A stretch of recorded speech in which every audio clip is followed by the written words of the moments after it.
Welcome to ComicLingo. Watch, listen, read, and feel English naturally through manga-style dialogue and engaging storytelling. Today, let's dive into a recently popular novel, The Remarried Empress, Chapter 21, Chapter 40. Chapter 21, A False Rumor, 2. No. My voice was adamant, but was clear that the rumor was going to spread like wildfire. I clenched the champagne glass and gave my legs strength. My vision swam in front of me. I just wanted to go back to the Western Palace and scream and rage, but I could not reveal even a tremor. Miss Rashta must have misunderstood something. I spoke calmly and the other ladies chuckled and said, "Is that so?" I didn't know whether they believed me or not. People tended to dismiss the excuses of those hurt by the gossip. I didn't want to get involved as much as possible, but now that it came to this, there was nothing to be done. I would call Rashta myself later and ask. After taking a deep sigh, I handed over the half-full glass to a servant.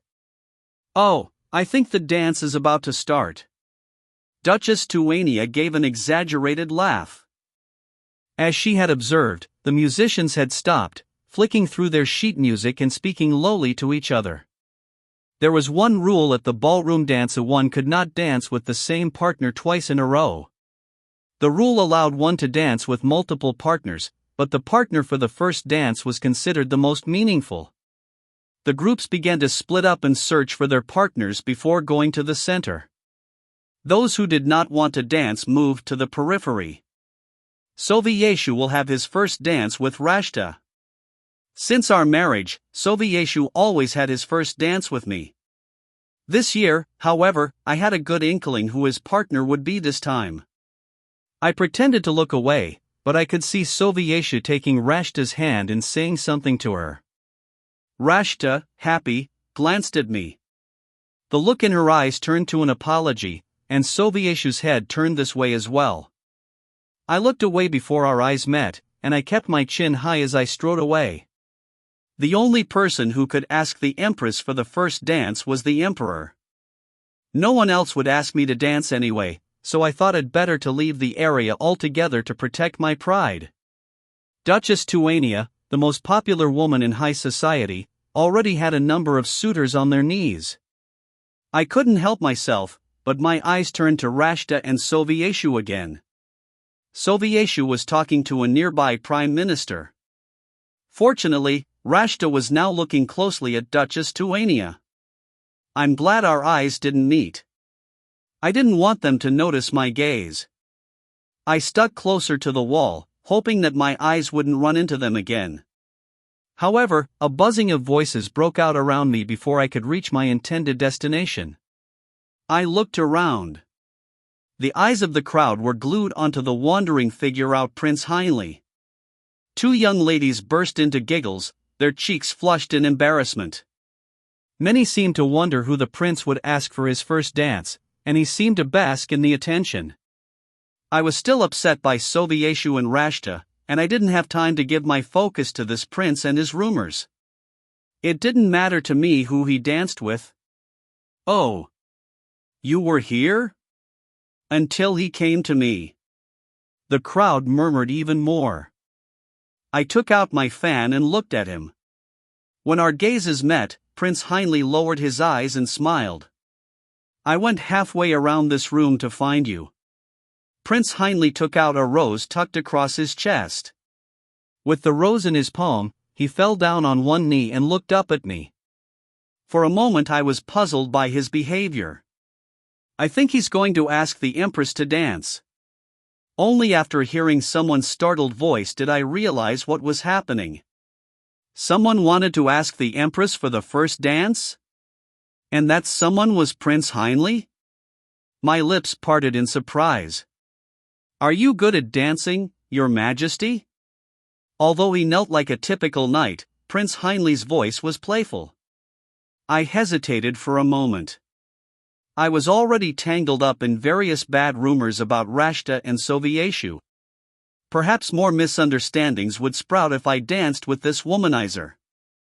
However, turning down an offer could only be done after several people asked to dance or after there were already several dances. The only one who asked for the first dance is Prince Anhltl. In this situation, if I refused, I would insult him at least. Such a situation was considered an insult in high society. There was no other choice. Very well. Can you follow me? I accepted the rose he was holding, and Prince Anhltl straightened up and smiled broadly. How confident. If you tread on my foot a few times, I'll ignore it. It won't happen. Don't worry. I'll stay quiet. He chuckled mischievously, then extended his arm. I placed my hand on it, then walked to the center of the dance floor. Sovieshu and Rashta were there as well. Sovieshu raised his eyebrow at Prince Anhltl's presence. In this situation, Sovieshu couldn't ask Rashta, "Do you often dance?" Good. What do you mean? The way you're looking at me. You didn't pay much attention to me yesterday. I dressed more nicely today. His words were sly. Well, you don't seem to believe it. Did he want me to say that yesterday he was dressed wonderfully enough to make my mouth open? Before I could find my words, the minuet began to flow from the musicians. We dipped briefly and we put our palms together. As we started spinning around to the sound of the violins, the surroundings whirled into view. Duchess Tuania, who was acclaimed as the butterfly of society, chose the young and handsome Viscount Landra over numerous other suitors. Duke Liltiang danced with his wife, and Laura danced with her best friend, Miss Alashute, instead of a man. And Sovieshu danced with. I didn't like this spinning dance. I had to see what I didn't want to see. The moment I sighed, Prince Anhltl swung back close to me, close enough that his lips were near my ear. I know better than anyone else that unnecessary rumors spread easily. I felt like my body was falling again. I looked at him in surprise, and an arrogant smile broadened his face. Do you mean the story of me sending Miss Rashta gifts? He nodded as he approached again.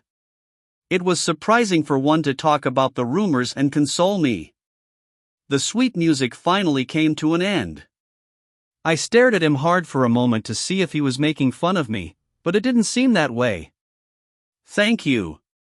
I felt ashamed that I believed he was a womanizer, and I was grateful that Prince Anhltl didn't believe the rumors about me at all. I don't believe it either. What? The rumor that you're a womanizer. He unexpectedly burst into laughter, and I turned flustered. Was he saying the rumors were real? I had a blush on my face, and I turned around to hide it. Now that the first dance was over, I wanted to finally go to the edge of the room. Empress, this time with me. Sovieshu wouldn't stay away this time. I placed my hand in his with a small sigh. I knew he was only asking because the rules dictated he couldn't dance with Rashta again, and I was upset to have to accept. However, as I told Sovieshu, we had to set an example with our relationship. Next to him, Rashta was asking Prince Anhltl to dance. Chapter 22, Tears That Only Queen Knows, 1. My apologies, Lady Rashta, but I am already exhausted. Prince Anhltl smiled and turned away. I cannot dance twice in a row. The handsome man has a surprisingly weak constitution. Then what about after you take a break? When you get your strength back? Then? Prince Anhltl suddenly looked over and our eyes met, and his gaze softened. There's someone I want to dance with again. I pondered his repeated refusal towards her. He was determined to cut her off, far different from how most nobles presented themselves. Rashta didn't expect to be rejected, and she touched her hair, disconcerted, and turned away. Our gazes met, but she didn't acknowledge me and instead turned to Sovieshu with her eyes shimmering with tears. Your Majesty, Rashta has no one to dance with. Take a break. You cannot dance with the same person twice in a row. Rashta was similar to Prince Anhltl. He, too, had no qualms about expressing his feelings, when most nobles would be too proud to voice their thoughts out loud. Hing. She whined like a baby, and the surrounding nobles chuckled, not out of mockery, but of endearment. Rashta was not noble, and her behavior was rude, to say the least, but to everyone else she was like a fresh and pure novelty. Lady Rashta, would you like to dance with me? Several other noblemen approached Rashta, but she weakly replied, no thank you, then trudged towards the edge of the room. Sovyesha stiffened, as if he wanted to run towards her. If the music hadn't started at that moment, he might have really gone after her, but he stayed on the floor. Coincidentally, the music was calm and the dance required some distance from one's partner. Sovyesha and I had been dance partners since we were young, and we were used to falling into the rhythm together. As children, we held on to each other with laughter, complaining that the steps were awkward. Those days will never come anymore. When I remembered holding a large map and discussing new construction projects, I felt a chill in the corner of my heart. How stupid and naive I was at the time to believe Sovyesha and I would be together for the rest of our lives. When the dance finally brought us close to each other, I still felt like we were far apart. Earlier. Sovyesha spoke in a low voice. What did you talk about with Prince Anhltl? We had a normal conversation. Have you heard the rumors about him? What did he mean by that? I didn't say anything for a while to focus on the complicated steps, but I didn't miss the crease between Sovyesha's eyebrows. What do you mean you had a normal conversation with him? He was very entertaining. He's a womanizer, so of course he's entertaining. People like funny men. The distance between us grew apart again. As I turned around, I saw Prince Anhltl standing near a table and watching me. He smiled and waved one hand when our eyes met. I have Rashta as my concubine, so I won't tell you that you cannot take another man as your lover as well. Still, I don't believe it should be Prince Anhltl. I don't know what you're talking about. If you are with Prince Anhltl, he will not be your concubine, but you will be his. Wouldn't that be disgraceful to the Empress of the Eastern Empire? I don't know what you're imagining, but Prince Anhltl and I don't have that kind of relationship. Good. Don't be the match for the fire that spreads everywhere. He isn't. I was about to protest that Prince Anhltl wasn't like that, when Sovyesha suddenly came to a halt. The music hadn't stopped yet. Sovyesha was frozen on the floor, and I couldn't dance alone and stopped as well, jamming the traffic around us. Your Majesty? What was the matter? I wondered if he sprained a foot, but Sovyesha strode away. The people around me looked on with puzzled expressions. Sovyesha finally stopped in front of Rashta. She was standing against the wall, crying. Rashta! Why are you crying? Sovyesha looked at her in surprise, and Rashta stretched out her arms and hugged him around the neck. The murmur of the crowd grew louder. I could feel the noble's eyes on me. Sovyesha and I were dancing together, before he threw me away and went to Rashta. My jaw clenched. I felt blood drain from my head as my vision turned spotty. Rashta kept crying while Sovyesha tried to comfort her, and eventually her picked her up and they left. Oh my God.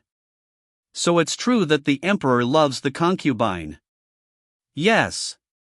As the two of them left, the gaze of the crowd pressed down harder on me. But I heard she was a runaway slave. Is that true? What? Really? Nonsense. The emperor just said it was a rumor. Watch your mouth. His Majesty said he would punish anyone that spoke of it. No, wait a minute. Does the Eastern Empire allow runaway slaves to become concubines? This is not possible in our northern kingdom. I even brought her the seed jewels of the northern kingdom as a gift. I'm sure the emperor did nothing of the sort. The music stopped, and everyone was either looking at me or talking about Rashta. I wanted nothing more than to flee the room, but I forced myself to walk calmly away. I had no idea where I was going, but I heard someone following my footsteps and glimpsed Prince Heinlei's reflection on a smooth pillar. I did not feel like being civil and talking to a foreign prince. For now, I just wanted to sit somewhere. I found myself walking through an empty palace corridor. Sir Artina, the deputy commander of the knights, fell into step beside me. "Are you all right, Your Highness?" "I'm fine." "You should get some rest.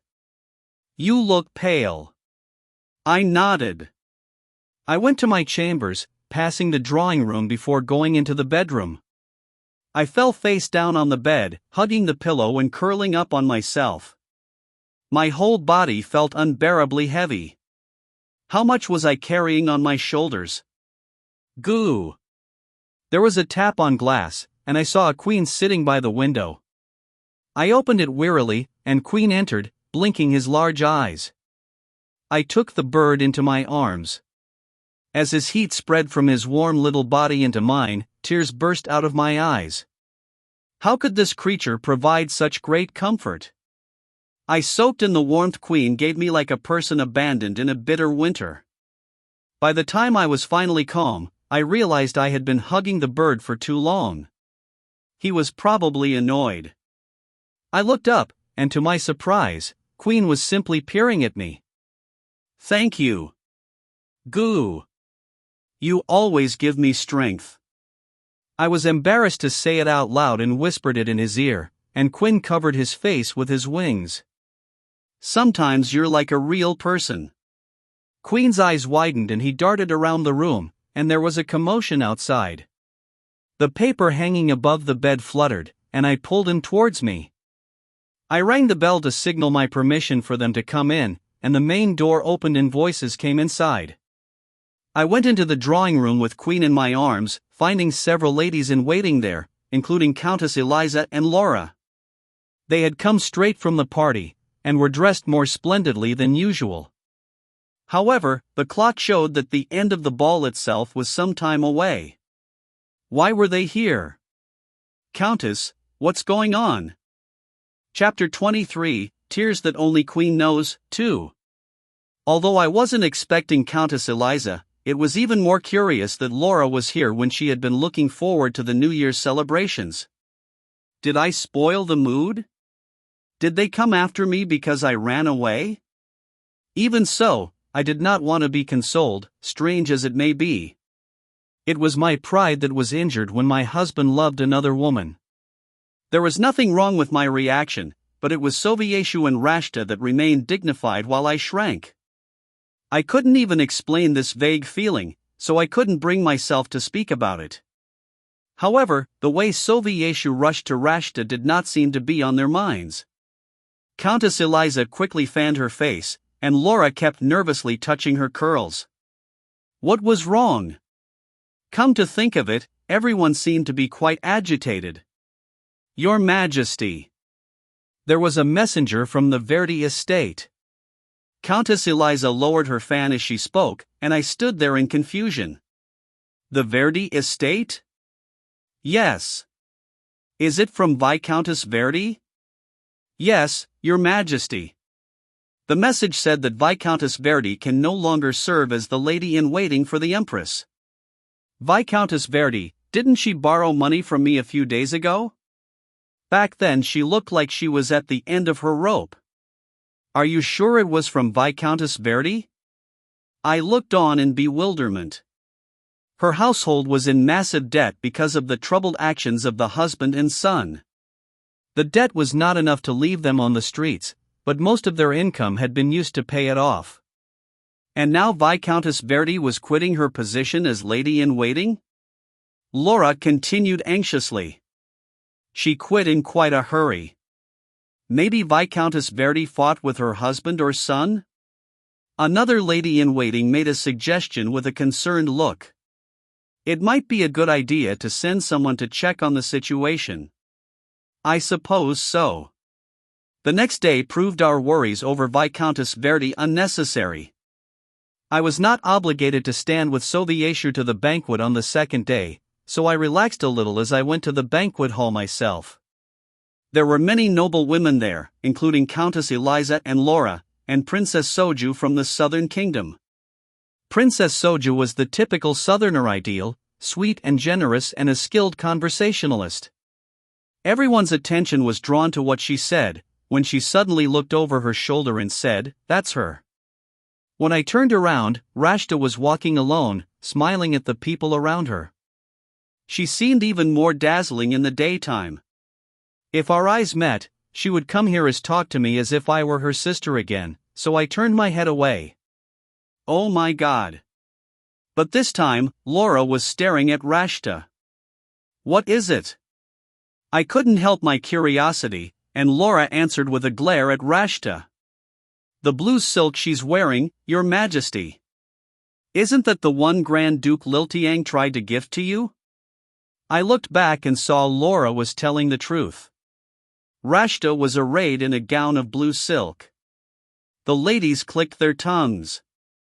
Grand Duke Liltiang is truly incredible. I know. He moved as soon as he was rejected by Her Majesty. I turned back again, and this time it was Countess Eliza that spoke, her voice low and confused. I don't think the silk was the only thing that went from the Empress to her. What was she talking about? This was starting to be a nuisance, but I looked back again, and this time I couldn't tear my eyes away. Viscountess Verdi was standing next to Rashta, the day after Viscountess Verdi informed me that she couldn't be my lady-in-waiting. I didn't see her at first as she was hidden by someone else, but now I could see it clearly. Viscountess Verdi was next to Rashta. Laura had been worried about Viscountess Verdi all night, and she yelled sharply. "I can't believe it. Is she mad?" Rashta and Viscountess Verdi looked over in our direction at the source of the loud noise. Viscountess Verdi quickly avoided my gaze when she saw me. I thought the gift of blue silk from Liltiang was amusing, but this time I was upset. The lady-in-waiting was standing next to the women who took my husband. She had borrowed a lot of money from me. I didn't know where Viscountess Verdi's plan came from or how she changed her mind, but before she was the one who mocked Rashta the most. Count Eliza and Laura said something next to me, but I didn't hear them. What should I say about this? Was I embarrassed? In disbelief? Was the concubine here to take everything of mine away? No. Perhaps Viscountess Verdi was not my companion from the beginning. Perhaps she was only with me for money, but I couldn't allow myself to look flustered. Princess Soju clicked her tongue. I don't understand the concubine system. There is no such strange system in this Southern Kingdom. In polite terms, she a concubine, but isn't it still cheating? But since the law approves of her as a concubine, she holds her head high without realizing how shameful it is. It's as you say. Isn't strange how she can pass in front of the Empress with her back held straight? Laura fired up in defense of me, while I ignored them and picked out the sweetest champagne. Yesterday I had left my seat and fled, so I thought I'd stay as long as possible today. It wouldn't be easy though. While I appreciated everything that Princess Soju and the other ladies said, I didn't want to talk about it in public. I wondered how the story would spread. Everyone would pretend to be respectful on the surface, but they thought little of me for sending gifts to Rashta and would talk about me behind my back. Shall we talk about something else? In the end, I indirectly indicated that I did not want to discuss it. Fortunately, Princess Soju took no offense and redirected the conversation. Oh, I heard an interesting story about Prince Anhltl this morning. An interesting story? It was when we were eating together in the Southern Palace. I heard he exchanged letters anonymously with someone in the Eastern Empire. He said he wanted to find them, and that they should meet him at the Southern Palace. The gossip is everywhere. Chapter 24, I already knew the truth. 1. The eyes of my ladies-in-waiting turned to me at the same time. HM? What is it? Princess Soju noticed their gazes and turned to me. I knew that my ladies-in-waiting believed the anonymous friend that Prince Heinle was looking for must be me. My thoughts were the same. Was Queen's owner Prince Heinle? It could be a coincidence, but the chance that it was not was high. The ladies-in-waiting hesitated for my answer, but when I remained silent, they pretended not to know and turned to other things. Princess Soju's attention was caught elsewhere, but Laura leaned over to me. Your Majesty, that bird looks like a hybrid of an owl and an eagle. Do you think its owner might look like Prince Heinle? Countess Eliza nodded. I agree, Your Highness. I think this rumor might be about you. The other ladies-in-waiting also looked at me with their eyes shining expectantly. I think so too. The ladies covered their mouths and exchanged excited glances. But when I added, I'm not going to come forward, they all turned crestfallen. Your Majesty, wouldn't it be a good idea to be friends with someone as beautiful as Prince Heinle? Prince Heinle would love it even more if he found out that his letter partner was the Empress. Didn't he ask you to dance? I shook my head. I want to stay a friend whose name or face he doesn't know. But... Laura sounded dismayed, but a glare from Countess Eliza quieted her. The Countess nodded as if she understood my thoughts. Prince Heinle has many scandals involving women. He has the reputation of a womanizer, and if his private correspondence turns out to be the Empress, everyone will give her strange looks. Countess Eliza gave a cold stare towards Rashta and Grand Duke Liltiang. The Grand Duke was standing in front of Rashta and laughing loudly. We will have many enemies in the future, and they may think to spread malicious rumors. It's best to be cautious. It wasn't until Countess Eliza finished talking that Laura gave a small "oh" and nodded. But I am a little sad. Sending letters when you don't know their identity is so romantic. Is that true? There are so many strange rumors about Prince Heinle, so it's hard to believe anything, right? But if he's lying, then he won't find his friend in public. We don't even know if the person is a friend or lover. I don't know, maybe the other person is married. I think it's a woman, but wouldn't it be fun if it was a man? The words were met with an outburst of laughter at Rashta's salon. Rashta lounged in her soft purple chair while she listened to the noble's chatter. Charlie sat next to her, cooling her by waving a fan. As Rashta listened wordlessly to the conversation, Prince Liltiang gave a hearty chuckle and turned to Rashta. Why are you so quiet, Lady Rashta? You're not the one who wrote those romantic letters, are you? It's not Rashta. Really? Don't you think Miss Rashta's sweet tongue would be enough to enthrall Prince Heinle? Rashta smiled and shook her head, and encouraged the party to continue on with their conversation. She thought nobles only told solemn stories, and she found it interesting that both slaves and aristocrats indulged in the same kind of provocative gossip. She sat there drinking her tea, but she noticed that Viscountess Verdi had not said a word. Viscountess Verdi? What's wrong? Are you feeling sick? Rashta spoke to her gently. Viscountess Verdi gave a start, but then shook her head and smiled. Do you want to go back to the Empress? The nobles suddenly stopped talking and looked at the woman. That will not happen. The Viscountess offered another smile and shook her head. Now I serve Miss Rashta. The rest of the nobles turned their conversation back to Prince Heinle again, and the lady-in-waiting gave a small sigh. Rashta tilted her head and studied the older woman's profile. Viscountess Verdi, if you want to return to the Empress, you can be honest with Rashta.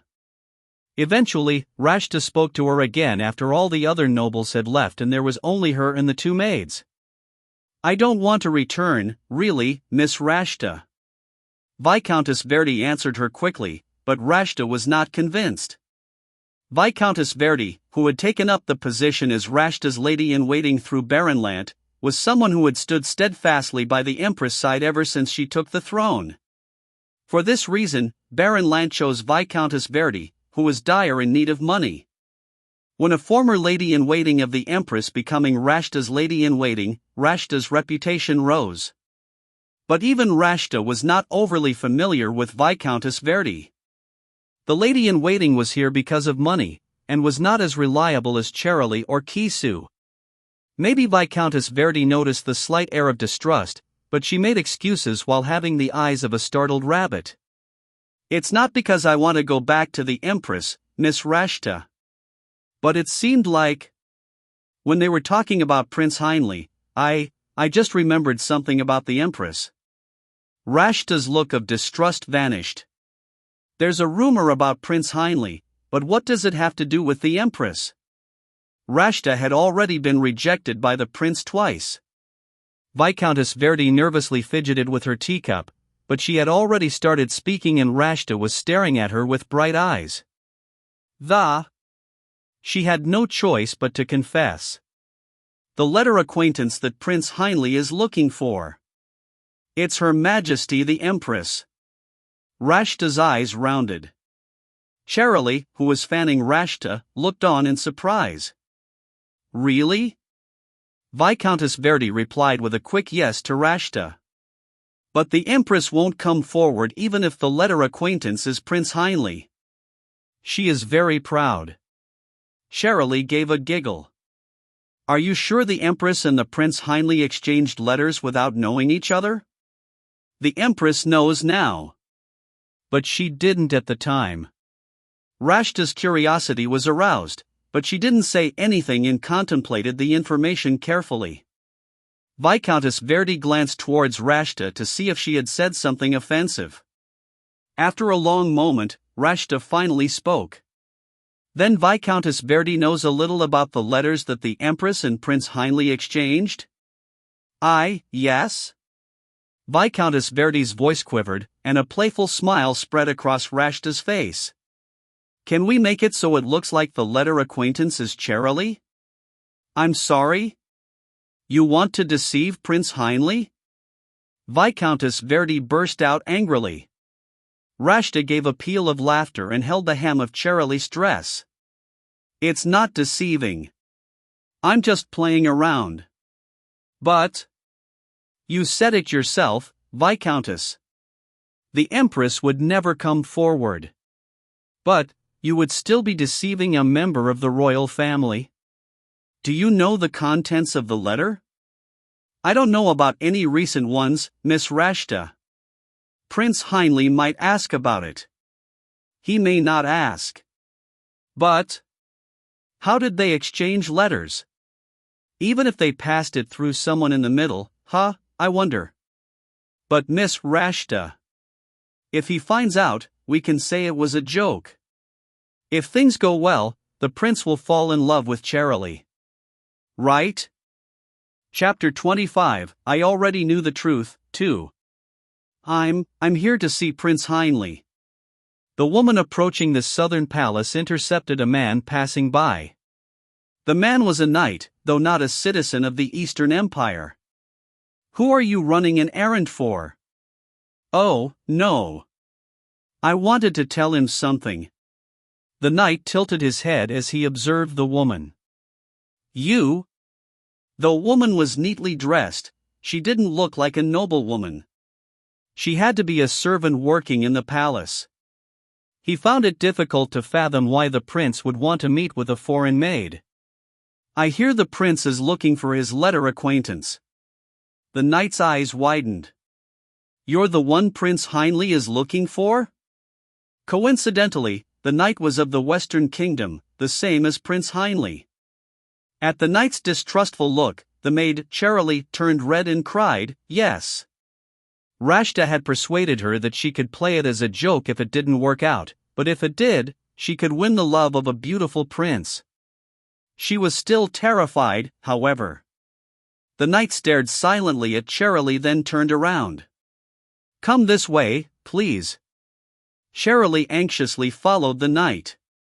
Viscountess Verdi had told her about the contents of the letters, but considering the time when the lady-in-waiting returned to her estate, Charlie was uneasy about not knowing the recent exchanges. Rashta reassured her that she didn't have to know, but... "We're here." Cherylee stopped, swallowing dryly and staring straight ahead. The knight knocked on the door and announced the maid's visit. "Your Highness, a woman has arrived claiming that she was the one exchanging letters with you." But no matter how long they waited, no one answered. "Oh. Did he step out?" The grumbling knight told Cherylee to wait in the drawing room, and she sat motionless in the empty space. It must have been an hour before the knight finally came back and said, "He's here. He'll be seeing you now." "What? Now?" The door to the empty drawing room was not closed, and the sofa she was sitting in faced towards the corridor. She hadn't seen anyone passing by. But the prince was here? Maybe he was inside the whole time and pretended he wasn't. Cherylee's unease grew, but she stood up quickly and followed the knight. The bedroom door opened. Inside this door, she could be humiliated, or her future could be changed. If things went well, she would be like Rashta. Cherylee cautiously ventured inside the room. Inside the large space stood two windows wide open, the curtains drifting inwards from the breeze. A tall man stood between the curtains. He was partially nude, wearing only an open thin robe. "That's Prince Anhltl." Cherylee's eyes widened. The man's light hair scattered in the breeze. He was more handsome than the rumors even suggested. If an angel came descended to this earth, he would certainly look like this. However, the moment Cherylee looked into his sharp purple eyes, she was struck by the thought he might be more devil than angel. He seemed ethereal at first glance, but soon she felt a chilling undercurrent. Cherylee's instincts told her to run away. However, the moment their eyes met, Prince Anhltl offered her a gentle smile, and she pushed away that instinctive feeling. "My lady, are you the one I've been exchanging letters with?" "Why, yes." Prince Anhltl raised his eyebrows, and Cherylee stared back, her heart pounding. She thought he would ask for proof, but he did not say anything. Her heart thumped louder. After a long moment, he smiled. "Are you sure?" "What?" "I want to ask you for sure. The person I am looking for is very precious to me. I would be very happy if you were my letter acquaintance, but if not, I would be so disappointed that I don't know what I would do." She heard the implied threat. Prince Anhltl approached her and smiled benignly again. "Are you sure it's you, my lady?" Asterisk. Asterisk. Asterisk. "I was having friendly lunch with the nobles I knew. Princess Soju, who I had become close with yesterday, arrived at the table with a bottle of wine. Asterisk. This is a speciality of our southern kingdom. Consider it my apology for being late." As people looked towards her, Princess Soju smiled, then seated herself and placed the wine bottle on the table. Laura turned to the princess, who she was seated next to. "Have you heard? What is the gossip?" Princess Soju gave a broad smile. "Well, I've only just heard, so not many people are talking about it yet." The table pressed Laura for the gossip, and she lowered her voice conspiratorially, her eyes shining. "I heard it on the way. Someone said they knew Prince Anhltl's letter acquaintance." Laura's eyes fell on me, and I reflexively furrowed my brow. It was one thing for me not to come forward, and another for someone else to pretend to be me. "Who did they say it was?" "Yes, Your Majesty. I heard it was Miss Rashta's maid." Chapter 26, I'm on my way to see you. 1. I became instantly suspicious. The maid possibly couldn't know about letters. Furthermore, my letter friend and I were still communicating with each other. Why would she tell such a fragile lie when she could so easily be caught? Did Rashta have anything to do with this? Did Viscountess Verdi tell Rashta about the letters? Perhaps Laura was thinking the same thing, and she gave me an odd look. I shook my head at her and smiled. If the maid was caught lying, she would be responsible for it. I didn't have to worry about it. Paul McKenna was leader of the Order of the Dragon, a group of knights personally led by Prince Anhltl, as well as Anhltl's personal assistant. Though not listed on the family tree, McKenna was Prince Anhltl's bastard cousin, and also served as a close aide. He excelled in literature and martial arts, and the more likely it seemed that Prince Anhltl would succeed the throne, the more attention McKenna received as well. Everyone praised him for being a supportive knight to the free and windy prince. But that was only the story of strangers.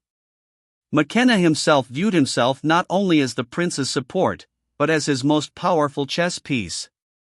Do you know what everyone is talking about? It was the same routine again. McKenna just couldn't understand what was inside Prince Anhltl's head. Why? What are they talking about? Prince Anhltl offered him a smile, and a muscle tensed on McKenna's forehead. He hated that sly smile. The rumor that the prince of a nation had been searching for a palace maid. It's a romantic story. Everyone is curious about it, and when I pass them by, that's all they're talking about. This is no time to smile. What if in a few days it spreads throughout the capital? Then leave me alone for a few days. Prince Anhltl looked on nonchalantly, and McKenna sighed. Why are you allowing this deception go on? You know the maid didn't write those letters. A slight crease formed between the prince's eyebrows. How did you know that again? Do you think I only see you once every few years, Your Highness? Just by looking at your expression I can tell you're pretending. Your whole face is absolutely covered in pain, so of course she isn't the one. By chance, have you fallen in love with her and you're willingly letting yourself be deceived? Thinking as if he understood the case, McKenna took one step back. However, the prince's face turned like stone, and McKenna realized that his assumptions were false. Then why on earth are you letting it happen? You have to tell me what you're thinking so I can prepare for what's going on. Tears of frustration formed on McKenna's eyes. Even if Prince Anhltl did this without intention, the results had always been the same. In most cases, it was McKenna that had to clean up the prince's mess, whether the outcome was good or bad. McKenna at least wanted a forewarning. I want to make a happy dream. That you're in love? No, not like that, McKenna. But why a happy dream? Do you have nightmares? It's safer to wake up from a nightmare. Reality is more comfortable. I suppose? But what if you wake up from a happy dream? It feels like a futile death. Prince Anhltl grinned, pretending to shoot a gun with his fingers. Exactly. I warned the maid clearly. If she tells a lie, I will become so angry that I won't know what I do. So you will make her happy then abandon her? Yes. Prince Anhltl's smile widened even more. You have a bad personality, you know? McKenna clicked his tongue. Wouldn't it be better to punish her for deceiving the royal family? It would be simpler, and he couldn't see why Prince Anhltl would go through the trouble of this trick. No. I believe that wounds of the heart are deeper than wounds of the body. In extreme cases, you can jail her or flog her. Of course not, McKenna. That would make me look bad. Prince Anhltl then softly criticized him for being a half-wit, and McKenna clenched his jaw. Why would I break the impression of a playful and womanizing prince because of a liar? McKenna sighed. Yes, Your Highness. You will do as you wish. But when are you going to see the real letter acquaintance? You already know who it is. I know. But they will deny it if I tell them. And I can't say I'm the bird, can I? That is strictly a secret. So I'll show it to you. The transformation? The art of finding. That my friend and I will certainly meet. Chapter 27, I'm on my way to see you, too. Banquet attendance usually dropped by the third day of the New Year's celebrations. It didn't have the priority of neither the first nor the last day, and everyone wanted to enjoy themselves in the city or socialize with the people they had befriended. That had been the pattern for 3 years. Until now. There are many people here today, Your Majesty. Countess Eliza clicked her tongue. I suppose it's because of the rumors about the prince and the maid. I spoke in a disinterested manner. I still hadn't decided out how I should react to this. It was both awkward and amusing to think about. Rashta, who was surrounded by other nobles sans Soviétu, was the one that looked more concerned, however, and kept glancing at Duchess Tuania. Do they know each other? There was the sound of the door opening. I looked up, expecting Soviétu to enter, but it was Prince Heinle instead. On his arm was Cheryli, Rashta's maid. My God! He actually brought her here. Countess Eliza spoke in a whispered awe, then tooted once again.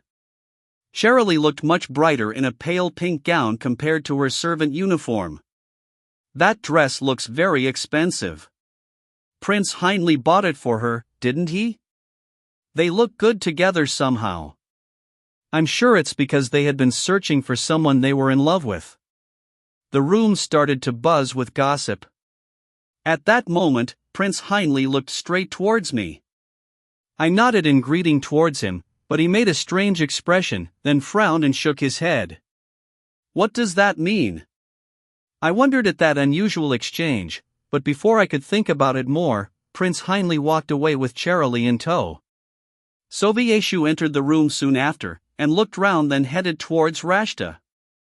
I turned away, picking up a glass from a passing servant. I didn't check what drink it was, until my taste buds informed me it was strawberry juice. It was very sweet, a contrast to my mood. Then, the music started to play. I was in no mood for dancing, so I settled myself on a couch by the wall and talked to guests. However, some time after, a commotion in the middle of the room interrupted my conversation.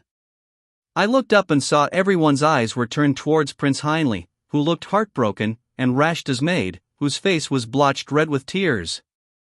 The sweet atmosphere from only a few hours ago had completely dissipated. One was terrified, while the other looked like he was suppressing his anger. What was happening?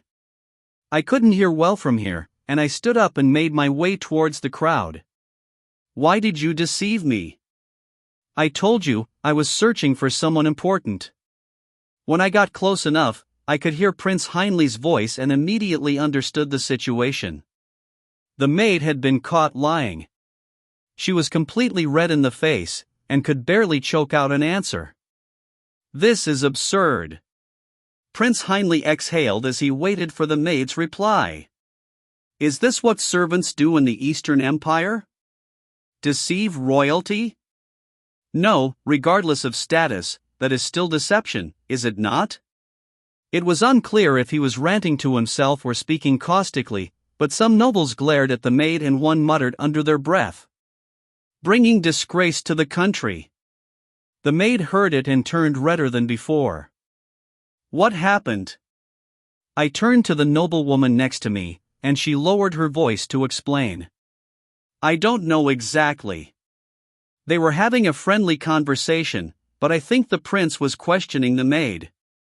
She thought for a moment before continuing. I believe that the maid didn't know the exact details of the letters. I see. Thank you for telling me. The noblewoman again turned to the scene of the prince and the maid. I considered the situation for a moment. If it didn't calm down, then it would be best for me to step in and interrupt. But if the maid did wrong to Prince Heinle, it was her or her master, Rashta, that had to apologize. The maid trembled, staring at Rashta as if she had the same thought. But Rashta only looked on in surprise, and seemed unwilling to step in. I had no choice. I had to do it. You know what I believe? I don't think you completely lied to me, is that right? Ha! I thought you completely deceived me at first. But I'm not a fool. I'm sure that you know about the letters. Prince Heinle's voice was low, but his voice easily carried in the room. I wasn't the only one that looked surprised. The maid lied, but that didn't mean she knew nothing. I didn't know if Rashta was involved, but Viscountess Verdi had to be responsible, at least. You know what I think?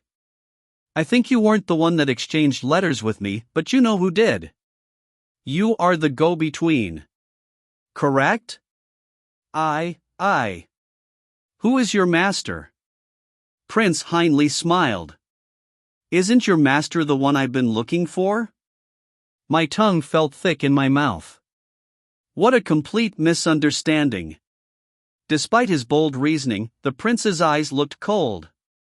Is that only anger in his eyes? Rashta, who had not said a word so far, sighed and stepped forward.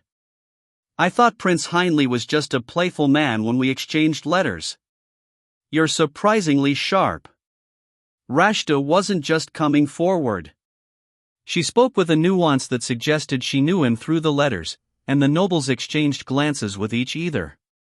Prince Heinle looked up at Rashta with his eyebrows raised, then smiled. Lady Rashta. You sound like the person I've been looking for. That is right. The one you were looking for is me. What? Were Rashta and the maid conspiring together? No, I didn't think so. Rashta's maid looked completely shocked. Prince Heinle studied Rashta carefully with an unreadable expression on his face. Why did you send the maid in your place? Because Rashta is the emperor's woman. You and I are just friends, of course, but Rashta was worried His Majesty would be offended. Even though I think of you as my friend, I hope you won't take offense either. Rashta rounded her eyes as she spoke, while Prince Heinle tilted his head. It was as if time had frozen when he looked down at her. Then he burst out in laughter. Rashta flinched. Prince Heinle seemed to easily read Rashta's lie, and he found it endlessly amusing. Or perhaps I only saw it because I already knew Rashta wasn't telling the truth. Does he know she's lying? Laura whispered in my ear. So it wasn't only my eyes. Could it still be an illusion? For a moment derision flashed in Prince Heinle's eyes, but then he smiled without asking for proof. I see. I wasn't offended at all. But what if you're a fake again? Are you done thinking? You can check as much as you please. Rashta is confident. No, it's quite all right. I do not believe Lady Rashta would not lie about this. Of course. Rashta answered with a surety, and the corner of Heinle's mouth crept up. I hope it's true this time, Lady Rashta. The second lie is likely to make me even more angry. His eyes turned to the maid who told the first lie. His friendly look from earlier was gone, and the iciness of his gaze forced the maid to bow her head. Because she impersonated you, Lady Rashta, would you take care of the punishment? When Rashta nodded, he straightened his back and left. Dear God, who knew she was such a fox? As soon as I returned to the Western Palace, my ladies-in-waiting exploded in anger. Your Majesty, will you let that lowly thing go around like that? Even after becoming the emperor's concubine, she tried to befriend the prince of another country by lying. How dare she? Countess Eliza was usually so composed, but now she was fanning herself furiously. The prince knows that Rashta is a fake, so don't become too upset. I couldn't let the ladies-in-waiting be, so I said something to calm them down. The ladies stared at me in surprise, as if wondering why I was so complacent. Laura snorted angrily. At first he seemed a bit suspicious, but then he knew it. It was obvious that he knew he was deceived. Another lady chimed in. Maybe Rashta thinks she can trick him with her pretty face. If he thought Rashta was genuine, he wouldn't have hesitated. The ladies-in-waiting nodded in agreement. So Prince Heinle is deliberately letting himself be deceived by her lies? I believe so. It's strange for him to be cheated twice in the same way. The only strange thing is. Why? Perhaps, as one of the ladies claimed, he liked Rashta, regardless of whether she was lying. Chapter 28, Heinlei's Rage, 1. Queen used to visit me daily, but he hadn't made an appearance for the last 2 days. As far as I could recall, we had not communicated ever since Rashta's maid pretended to be me. Only a few hours before that revelation, Queen had been playing in my room. My mood turned somber as I remembered his chirping in the last time I hugged him. Should I raise a bird, as just Countess Eliza said? No. Other birds are not like Queen. Are you thinking about Queen? Countess Eliza seemed to understand my innermost thoughts as I kept glancing at the window. I smiled awkwardly and didn't answer. I missed Queen, but if I said that out loud it could be interpreted as me wanting to see Prince Heinle. Due to that, I was cautious. Instead of prodding me for an answer, Countess Eliza pulled out a light pink dress from the wardrobe. The dress had a thin, falling silhouette and was a little less extravagant than the dresses of the past 3 days. You won't be going to a large banquet tonight, so I will dress you more elegantly, Your Majesty. Tomorrow was the last day of the New Year's celebrations, as well as the day of the special banquet. However, since its attendees usually changed from year to year, there was usually a preview dinner the prior evening for the guests to become more acquainted, as Countess Eliza mentioned.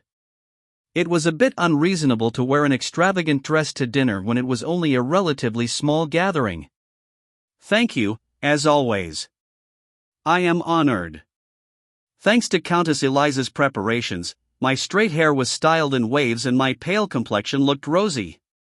With her assistance, I slipped into the dress and studied myself in the mirror, then left for the Central Palace.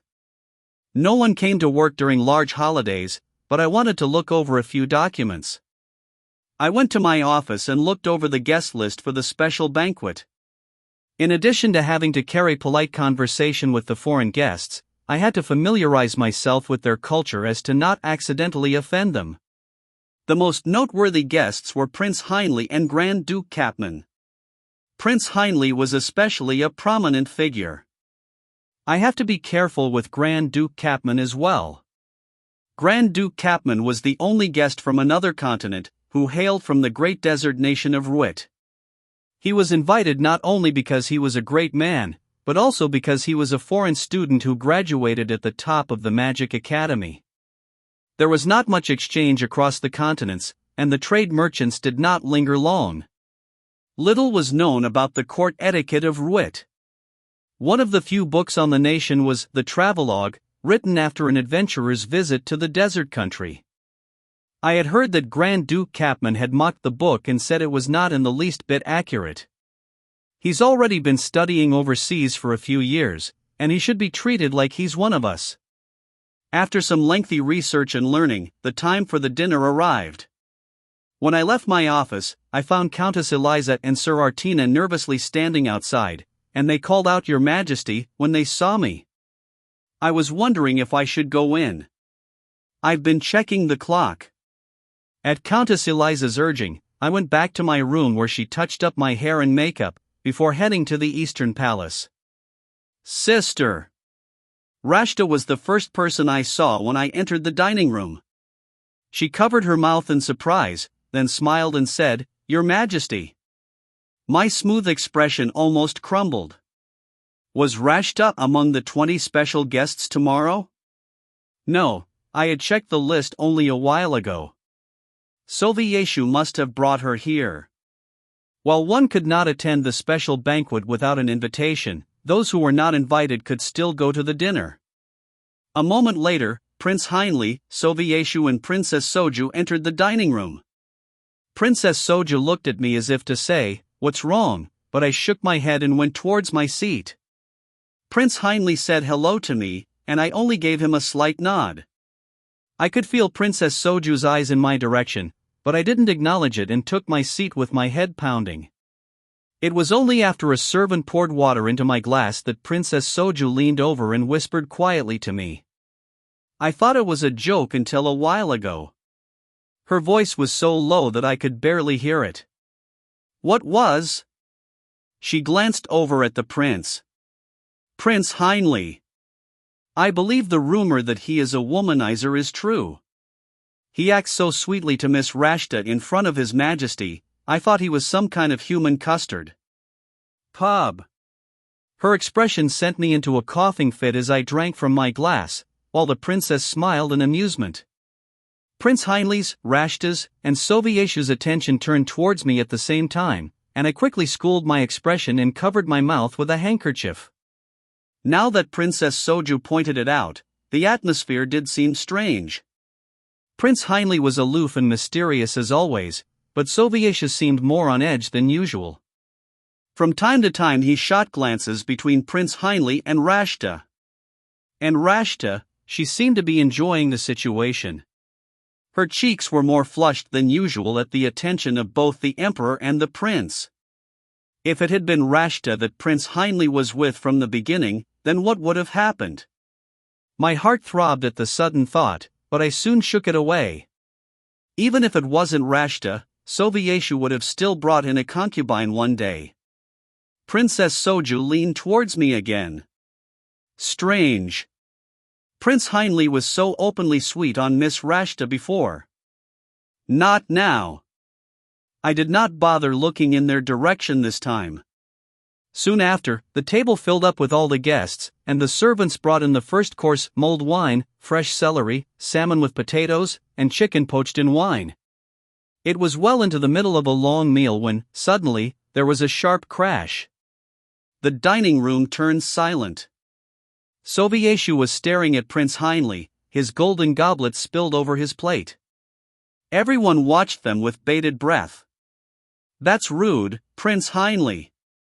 What do you mean? What's rude? Is it rude of me to point out that the one who claimed to exchange letters with me doesn't know the contents of said letters? Is it rude for me to protest when I find out later she's deceiving me? Prince Anhltl. Watch your language. Tell your concubine to be careful. This is disgraceful. First the maid, then her master Lady Rashta. Are you scorning the Western Kingdom, scorning me, or scorning my promises? Rashta's eyes were as wide as saucers, while Prince Anhltl leaned back against his seat and stared at Soviet coldly. Oh, perhaps, did His Majesty order Lady Rashta to do it? Use me? Prince Anhltl.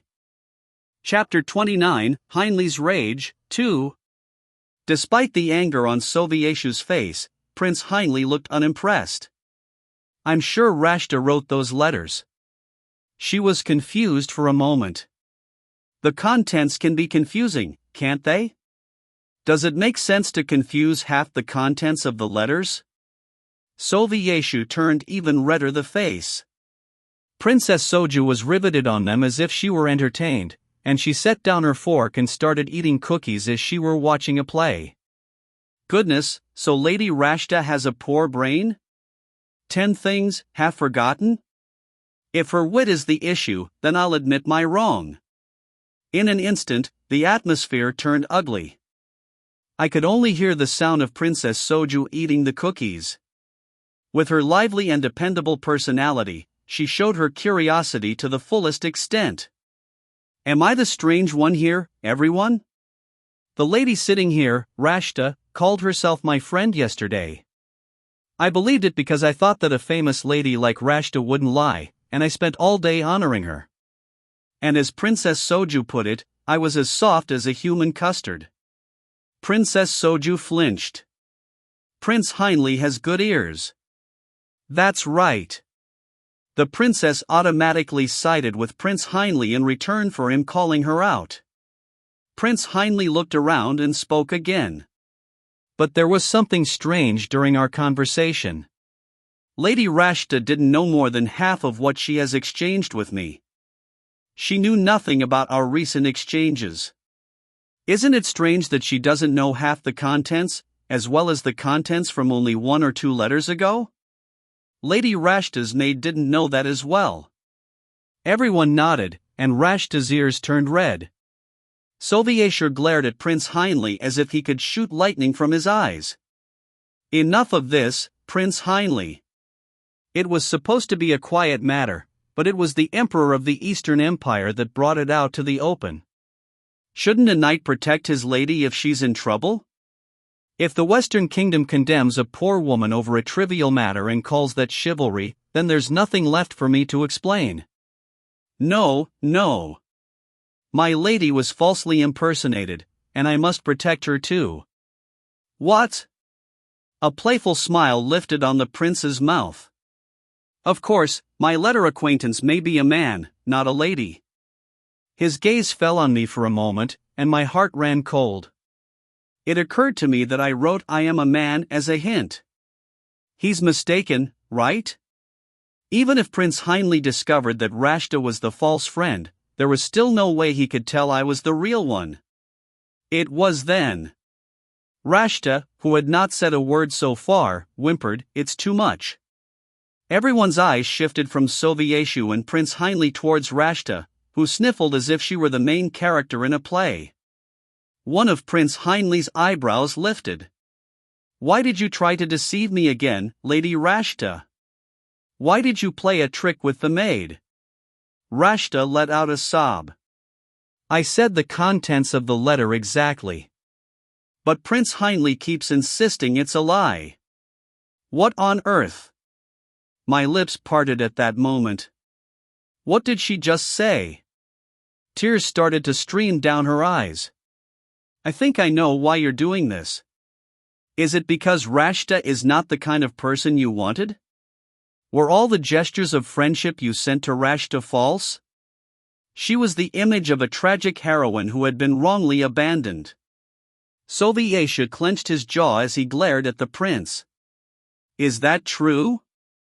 Prince Anhltl's shoulders jerked as he laughed, then he sighed and shook his head. "You must be crazy.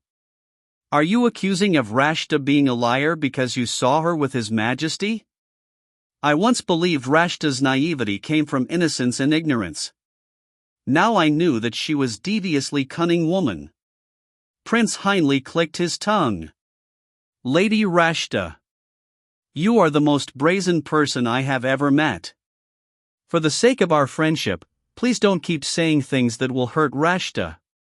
Rashta dissolved into tears, and some of the surrounding nobles began to look uncomfortable. For those who didn't know the truth, Rashta appeared so confident in the truth that they were confused to what was real. Princess Soju was busy watching with wide eyes with her cookies in her mouth, while Duchess Tuania calmly watched the situation with her arms folded. In the meanwhile, only Grand Duke Capman was delicately working on his meal. With his long, sharp eyes and healthy caramel-colored skin, he moved his utensils with a dull expression, as if he found the whole affair tiresome. "I should come forward and say that I'm Prince Anhltl's letter acquaintance." I stared blankly at Capman as I agonized over the decision. If I sided with the prince, the others would mock not only Rashta, but also Sovieshu, who had stood up for her. However, I didn't want to see Prince Anhltl be blamed because of Rashta. The friendship that Rashta repeatedly claimed was hers was between me and Prince Anhltl. At that moment, Grand Duke Capman, who was eating like a machine, paused and looked up at me in surprise. I nodded slightly as our eyes met. Capman stared at me without responding, then he looked at Rashta and Prince Anhltl, then smiled quietly. What's the matter with him? However, it wasn't the abnormal behavior of Grand Duke Capman that was the problem at this moment. I wanted to stay quiet, but there is a misunderstanding. I should fix it. I finished debating internally with myself and readied myself to speak. Everyone turned to me. They seemed to be enjoying the whirlwind of events. Only Rashta was staring at me with her eyes wide open. Suddenly, it occurred to me that Viscountess Verdi must have told her I was the letter acquaintance, and I felt a sense of irony in the situation. I couldn't understand why Rashta thought she could pretend to be me and think I would stay quiet. I spoke to Sovieshu, keeping my face as still as possible. Your Majesty, I know who it was that exchanged letters with Prince Anhltl, and it was not Rashta. Prince Anhltl's face lit up. Rashta, on the other hand, stared at me with a look of betrayal, while Sovieshu's face turned white. Empress. He addressed me in a low voice. This is not a matter for you to decide. Just because you dislike Rashta doesn't mean you should take Prince Heinlei's side. I am only on the side of truth. As soon as I was finished, Prince Heinleigh spoke up acidly. Your Majesty the Empress. It must be frustrating that the Emperor treats all the words from Lady Rashta's lips as truth. The remark bled the last of Sovieshu's patience. I cannot tolerate this anymore. Sovieshu stood up and drew out his sword. It was a decorative piece not made for combat, but it was enough to injure a defenseless person. The mood in the room quickly became tense. Prince Heinleigh, how dare you defile my honor? I challenge you to a duel. If I kill you now, may I leave here safely? Then, I will accept the duel. Chapter 30, Wet Tears, 1. Would the Eastern Emperor fight a life-and-death duel with the Prince of the West? The latter whom was invited as a guest, with the former's concubine dividing the two? It would be quite a spectacle. If it became known to the public, the already much criticized lives of the nobles and royal families would become the subject of further mockery and gossip. Of course, with or without the rumors, the fight should be stopped. Calm down, Your Majesty. Prince Heinleigh, you are our guest. I raised my voice at them, and to my great fortune they were not fools. Please take your seats.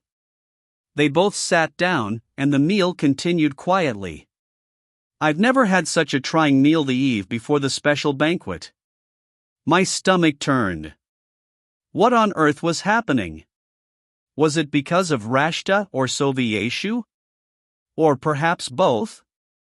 No one was in the mood to eat anymore, so I finally set down my fork and patted my mouth with a napkin. After only half a meal, I stood up to see the guests off instead of offering them dessert. It would be rude to keep them in this uncomfortable atmosphere, and we would meet again tomorrow evening in any case. I made for the hall and the guests quickly followed me, leaving behind Sovieshu and Heinleigh in the dining room. As soon as the door closed, Princess Soju came up to me and spoke with a frown creased on her face. I hope we can talk more tomorrow, Your Majesty. Tonight's not a good night for conversation. Of course. I hope so, too. Meeting Princess Soju might have been the best thing to have happened to me this New Year's celebration. Her strong, funny, and friendly nature was a joy to be around. I hugged her and whispered a fond farewell. Please come tomorrow. Princess Soju smiled and nodded, then left with her knights down the hallway. I gave my farewells to the other nobles with more formality. When there were about a handful of nobles left, I saw Rashta approach me.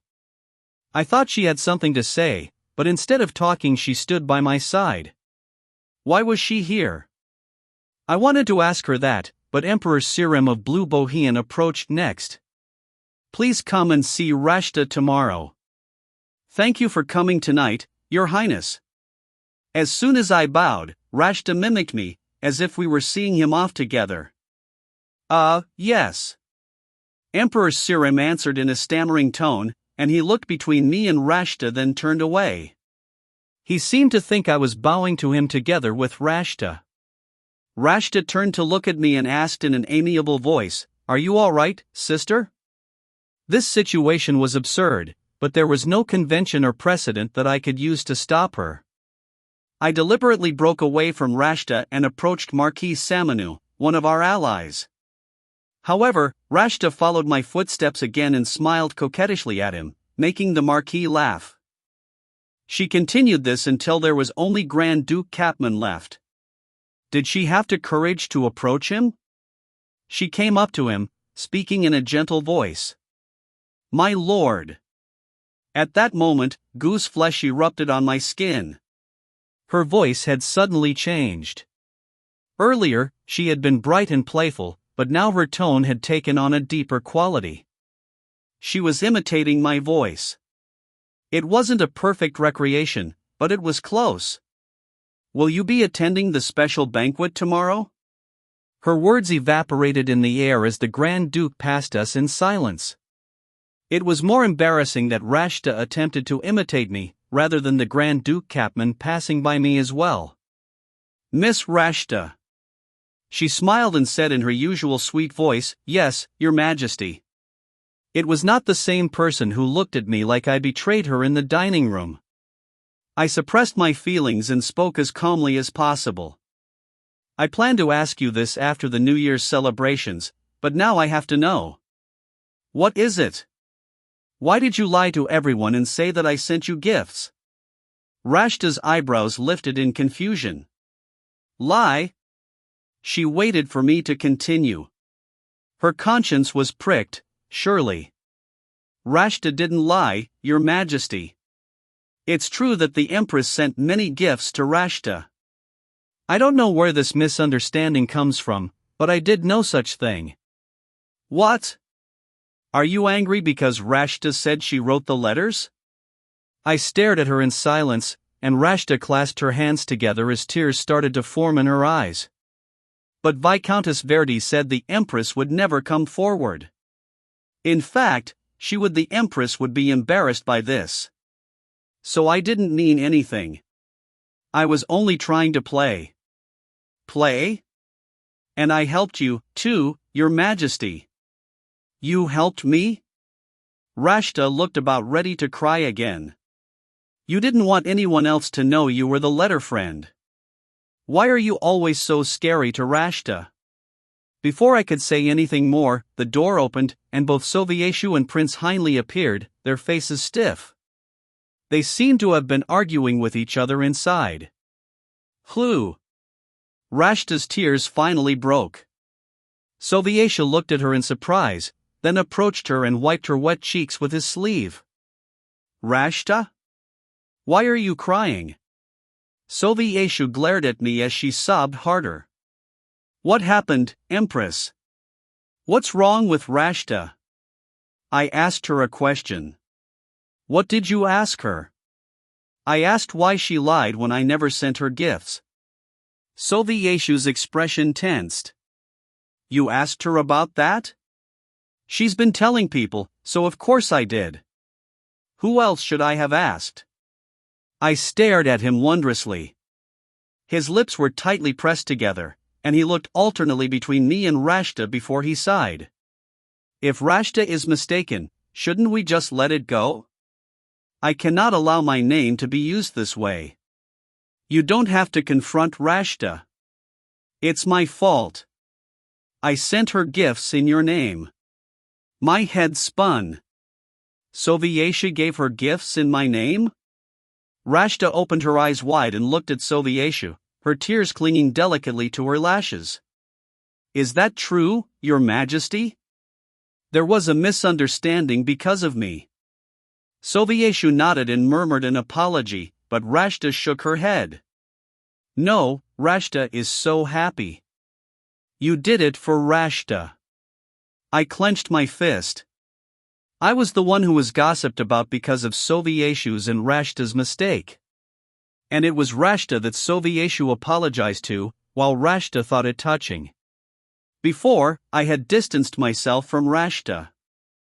I told myself that I should ignore her, that I should look away, and that I didn't care. But now I clearly hated her. And more than that, I hated Sovieshu. I impatiently spoke up. If this is your fault. Sovieshu, who had been immersed in the romantic mood between the two, turned his head. He looked surprised to see me, as if he thought the issue resolved.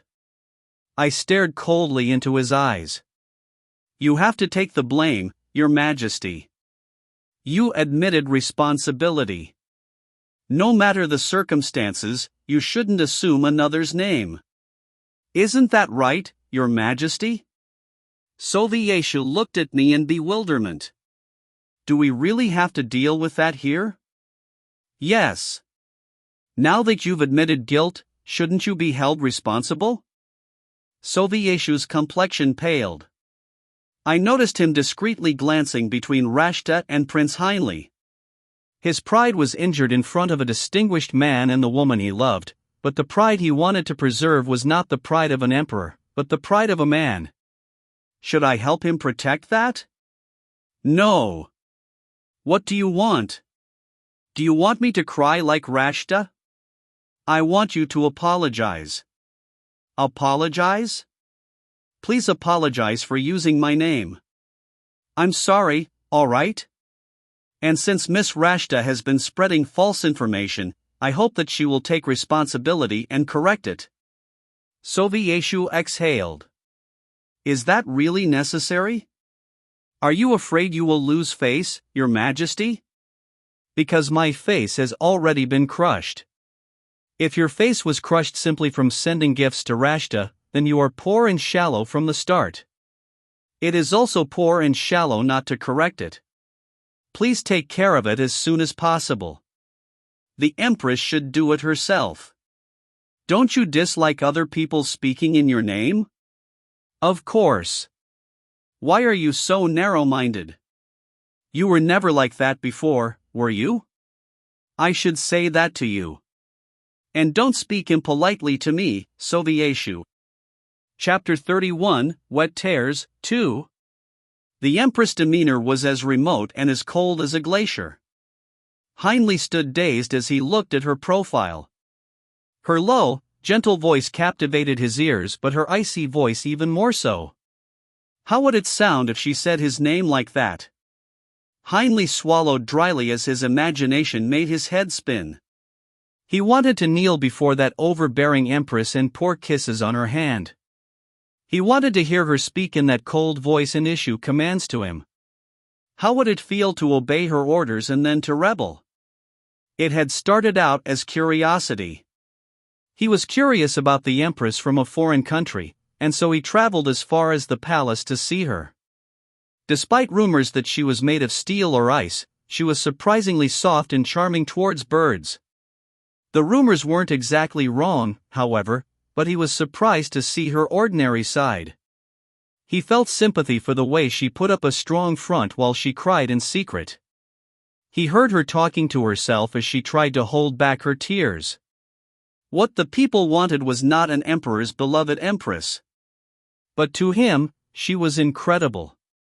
He thought that beneath her strong appearance was a vulnerable figure, but he discovered beneath that was a strong figure again.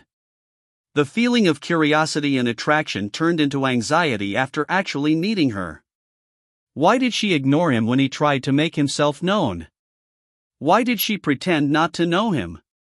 Why wasn't she trying to look for him? Were the comforts of the letters, the jokes that they had been shared, simply been a one-sided feeling? Or perhaps her pride would be hurt if someone were to take care of her. But as Anhltl drew closer to her, he became angry. He didn't like seeing the things that burdened her or caused her pain. He knew from experience that controlling one's reputation was difficult, to the point that he had almost gotten in a fight about it in the past. Are you jealous of Rashta, by any chance? As the Empress' jaw hardened at Sovieshu's insult, Prince Anhltl was overcome with an even more violent impulse than in the dining room. The frozen Empress was charming, but the things that made her that way were not. He could hear McKenna's voice in his mind, repeatedly urging him not to cause an incident.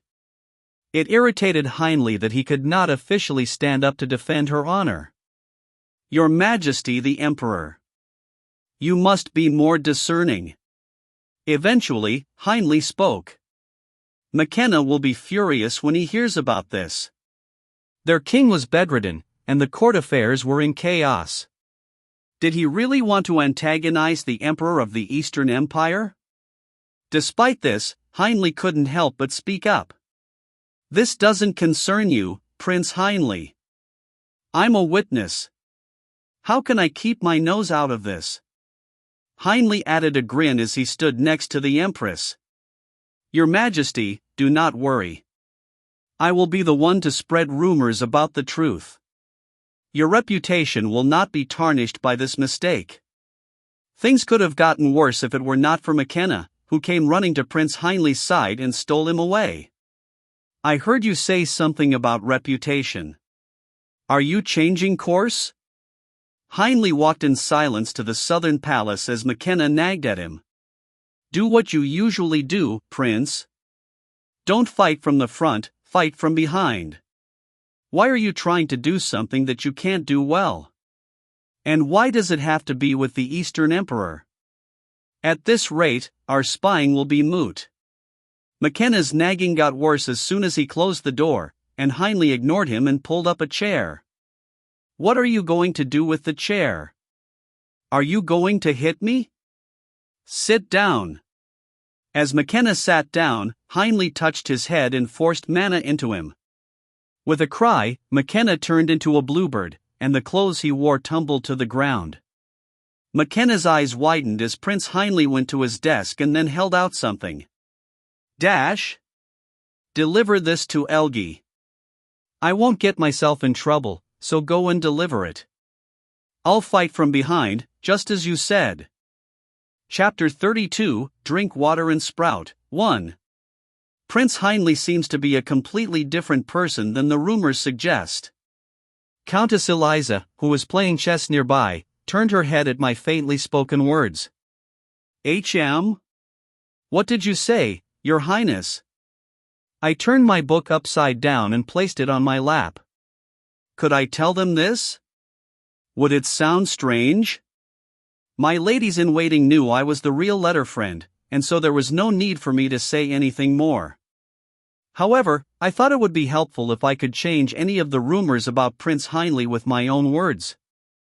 Prince Anhltl. He seems better than I thought.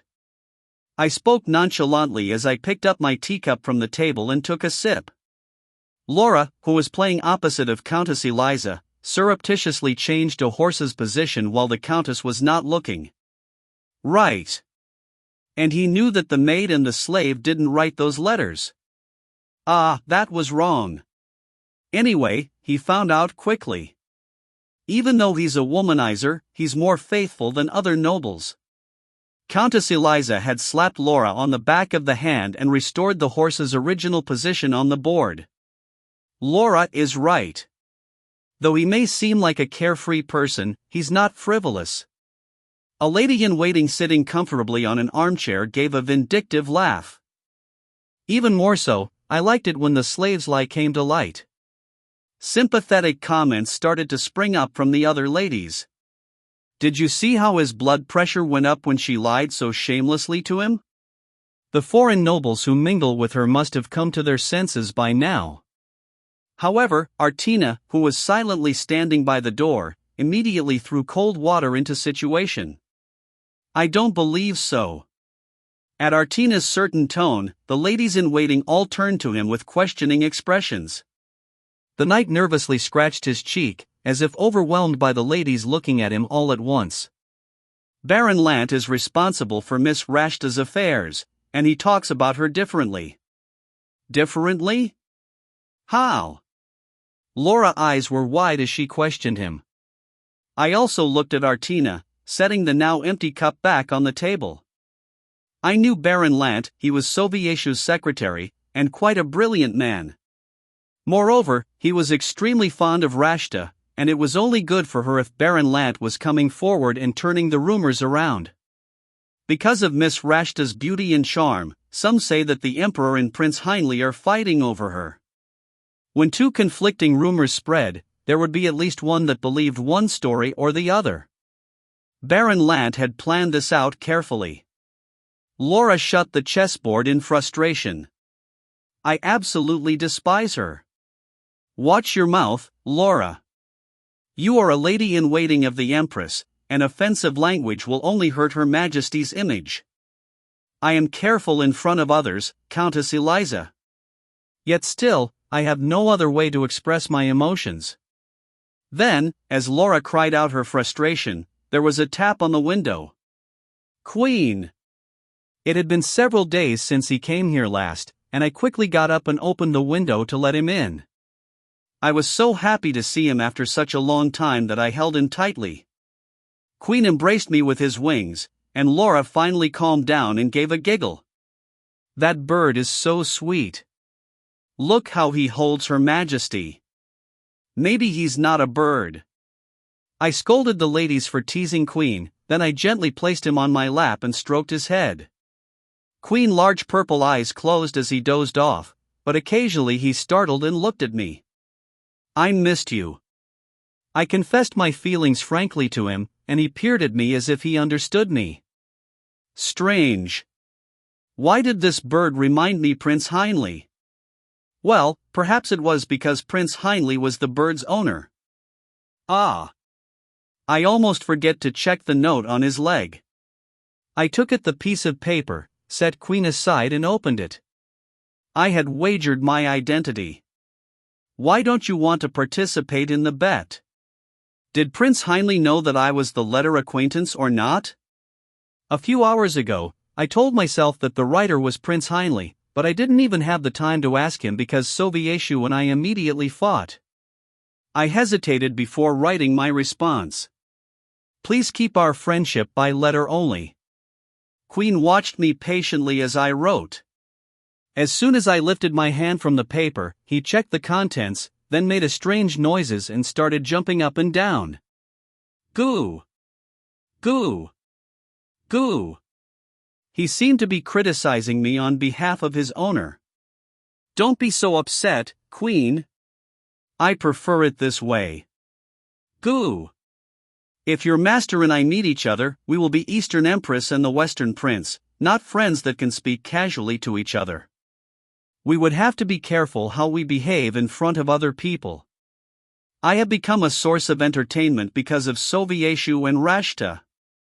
Under these circumstances, the rumors will worsen if it's discovered that I'm exchanging letters with a womanizer. Maybe it was because Queen seemed so intelligent, but before I knew it, I was confessing my true feelings. Queen's beak opened as if in surprise. I closed his beak shut and hurriedly added an explanation. I know your master is not as bad as the rumors say. I think he's a good person, in fact. HM? Haha, why are you embarrassed? Chapter 33, Drink Water and Sprout, 2. Rashta reclined on the bed, hugging a cushion and looking a picture of delicate beauty in a thin lavender nightgown. Lying next to her was Sovieshu, who was sweeping his fingers through her soft silver hair. Prince Anhltl is known for his cruelty and for being a womanizer. Don't trust people so blindly from now on. Rashta didn't know. It's all right. Anyone can make mistakes. Just don't make that same mistake in the future. But this isn't Rashta's fault, right? Of course. It was that man who made a disturbance. Rashta leaned her head against Sovieshu's shoulder. But I'm glad His Majesty protected Rashta. I'm glad too. I hope you're feeling better. Tomorrow is the special banquet. Let's just relax and socialize with people. I want to be friends with Princess Soju. Rashta smiled and patted the cushion like a drum. Sovieshu, who normally would have smiled at her adorable behavior, was like a stone. What's wrong, Your Majesty? You? Your Majesty? Rashta, you won't be able to attend the special banquet tomorrow. Rashta stared at Sovieshu with wide eyes. He felt sheepish after giving her the unexpected news, except that was not the way it should be. What? Why, Your Majesty? There can only be 20 special guests. Can't I be one of them? The Empress and I invite 10 people each, and we've already sent out the invitations. You can be flexible and add one more. But, Rashta, the moment we are flexible, the special banquet becomes less special. Rashta made a shocked, unblinking expression at his refusal, and Sovieshu felt forced to explain. As I said, it's only for those invited. I don't know why you think it would suddenly change. Rashta is your concubine. Your lady. Rashta thought she could go without being invited. You should have invited her too. Rashta's face was red as she whimpered. Oh goodness, Rashta. Sovieshu took out a handkerchief and patted away the tears that had sprung up in her eyes. But the tears gathered again, and the handkerchief was useless. Do you really wish to go? I told everyone at the dinner that I would go to the special banquet. Sovieshu frowned. You should have asked me. It's strange to ask. Besides, His Majesty took Rashta to dinner with the special guests, so of course Rashta thought. It's my fault. Sovieshu sighed and rubbed Rashta's shoulder, but she kept crying, waiting for Sovieshu to change his words. However, no matter how long she waited, it did not happen. So in the end, you're not taking me. Rashta wept like a child, and Sovieshu clenched his jaw at the innocence of it. Having only seen the court nobles cry silently, he was amazed whenever Rashta expressed her true feelings honestly. I'm sorry, Rashta. Don't cry. You saw what happened today. If Rashta doesn't go, Prince Heinli will say something to the guests. He said he was going to spread rumors. Rashta had a point, and Sovieshu sighed again. However, many of the guests consisted of foreign royal family members and powerful nobles, and were considered the most important people of the year. To set aside an important guest to allow a concubine could cause an international problem. Don't worry, I'll be there. I won't let Prince Heinli say anything strange. Rashta's expression was still morose. After stewing on the subject, Sovieshu finally let out a sigh. I will ask the Empress if she spare a seat. Some of the guests are subjects of this country, so we won't have to worry about an international problem. The morning sun shone through the thin curtains, casting shadows on the floor in the shape of the window frames. I yawned and raised myself from the bed. My heart wasn't heavy despite the incident from yesterday. Perhaps it was because of Prince Heinli and Queen. I patted my face to wake myself up, then went to the bathroom to wash my face. Behind me, my ladies-in-waiting prepared the bathtub with petals and salts. My clothes were removed and I sank into the warm water, allowing my muscles to relax. I closed my eyes and leaned against the bathtub as the ladies-in-waiting massaged my head with careful hands. After the bath, I put on a robe and went into the bedroom. As it was the last day of the New Year's celebration and the day of the special banquet, the dress selected for me was extravagant, but not overly so, and simultaneously captured a sense of calm and splendor. After getting dressed, I placed on my diamond earrings and crown. The crown wasn't made for ceremonial purposes, and wasn't too large and heavy.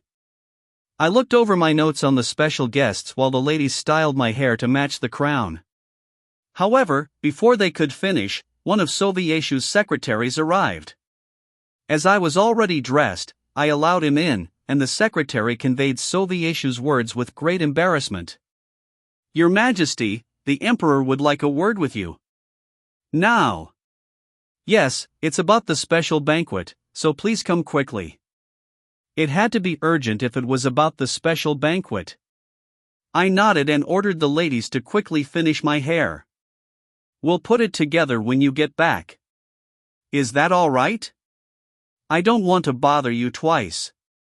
It's fine. Then you can have breakfast first while I'm gone. Various scenarios about the guests ran through my head when I followed Sovieshu's secretary to the Eastern Palace. Did someone suddenly declare war? Have one of the foreign guests complained about the country?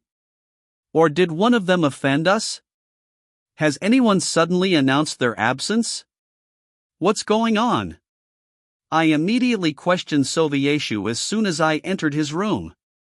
Rashta was sitting on the bed, but I pretended not to know her.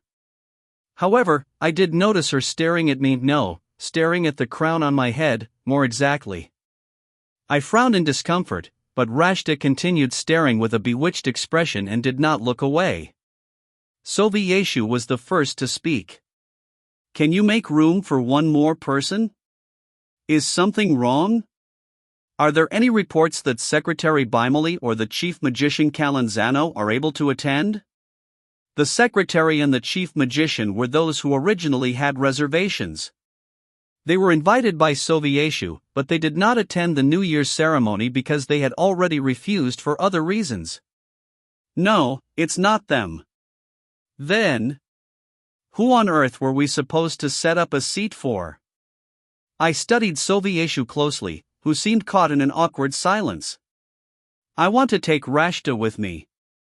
Can you do that? Empress? Why won't you talk to me? I was going to apologize, but quickly shoved it down because I didn't think it was something I should apologize for. No, Your Majesty. Sovieshu's brow furrowed at my flat refusal. One seat is fine. There is surely one or two people the Empress can ask.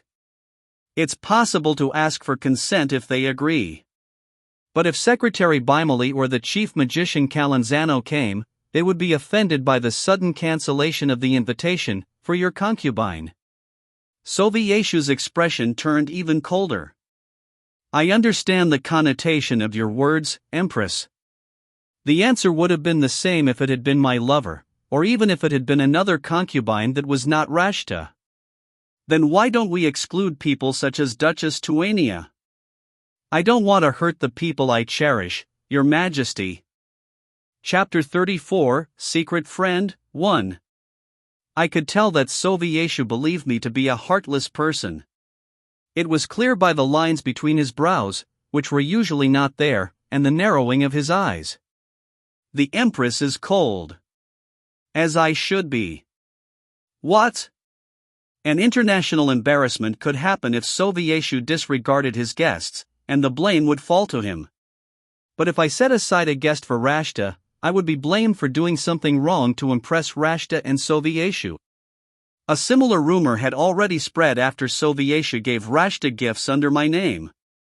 While that incident was disgraceful on a personal level, disrespecting guests would directly be judged by society. But Sovieshu's behavior wasn't a mistake. Even at this moment, he was smart. He was forcing me to act this way to protect himself and soothe Rashta's heart. I'm not intentionally being cruel. Rashta is your concubine, not mine. I don't know why you're trying to force me to do things even you, the Emperor, cannot do. I was too peeved to explain it further to him, so I deliberately turned away. Sovieshu's jaw was clenched and Rashta glanced at me with a frightened look, but I wasn't feeling any better at all. I gave my farewell as etiquette dictated, and then left the room with a stately walk. Asterisk. Asterisk. Asterisk. When I arrived at the Western Palace, I found the ladies anxiously waiting for me. You should have eaten without me. How could we? We wondered if something terrible happened again. You don't look good whenever you see the Emperor these days. After calming them down, we ate breakfast together, but I found it difficult to swallow. I managed to fill my stomach lightly with soup and pudding. Afterwards, the ladies in waiting prepared themselves for the party, so I sat alone at my desk to check the schedule after the New Year's celebrations. I had to see off the foreign guests, as well as accommodate those that wished to stay longer. Reports of any incidents also had to be handled thoroughly. If any foreigner had a legal problem, it had to be settled before they crossed the border. The day passed quickly, and then it was time for the feast. I made another examination of myself in the mirror, and I saw that each of my ladies in waiting were splendidly dressed as well. Will you come to the party after the special banquet? I don't know. I have to check the time. What's wrong, Laura? Anhltl, no, Lady Anhltl is ill and cannot go to the party. If neither you nor her come, I'll just show my face and leave quickly. Laura, who preferred to mingle with her peers, did not seem very interested in socializing with the other noble women. I'll be there if you wait for me, Laura. I gave her my promise, and Laura smiled with excitement and quickly went to the grand hall for the party. The other ladies in waiting also followed suit, while I went to the Red Rose Room for the special banquet. Lively music filled the air, and the special guests were gathered together in groups of 3 or 4. I walked towards Princess Soju, with a casual nod to everyone else, when I came across Grand Duke Capman first, who was holding a champagne glass. A large statue holding a flower basket and sword and a servant carrying champagne bottles stood symmetrically on either side of him, leaving no other way to pass. "Are you enjoying yourself?" A nod wouldn't suffice as he was right in front of me, so I smiled and spoke to him. Before I bowed in greeting, it occurred to me that he ignored both me and Rashta yesterday. "Your Majesty." Fortunately, Grand Duke Capman did not turn a blind eye to me this time. He didn't answer my question, however. "Does the food suit your taste?" I gave him a small bow for the second time without realizing it. Instead of answering me, he stared at me again. His long, sharp eyes were something fierce. This was Grand Duke Capman's first invitation to the banquet, and I had never interacted with this man until last year. I had little knowledge of his character. All I knew was that he was a Grand Duke from a desert country, and had graduated first from a magical academy. As I waited for his reply, Capman asked me his own question out of nowhere. "Is this the state of the Eastern Empire?" "What do you mean?" "In Ruit, the Imonas and Imatsumotions are one. The king and queen are one." "That's amazing. You know what it means?" "Not enough to say I'm fluent. Only a few basic words." When I lifted my eyebrows, he opened his eyes in surprise and continued. "If Imat's lover is in front of her, she would be killed immediately. Are you not able to do that, Your Majesty?" "I'm afraid that in this great empire I cannot kill a person for no reason, even if I am an empress. A trial must be held first. Foolish that you cannot eat soup out of your own bowl." Was he saying that I didn't have proper control of the Rashta yesterday? However, just as there were the laws in the country of Ruit, there were the laws of the Eastern Empire. In my country, concubines were legally approved. And if an empress ever killed an emperor's mistress? There was the strong possibility of being thrown into prison. Then what did that leave me? A little excitement? Should I bet my life to kill Rashta? Before giving an answer, however, Grand Duke Capman left with his glass of champagne. I gave a relieved sigh. He probably thought of me as pathetic. How strange. It was Soviesha that made Rashta a concubine, so why am I the pathetic woman?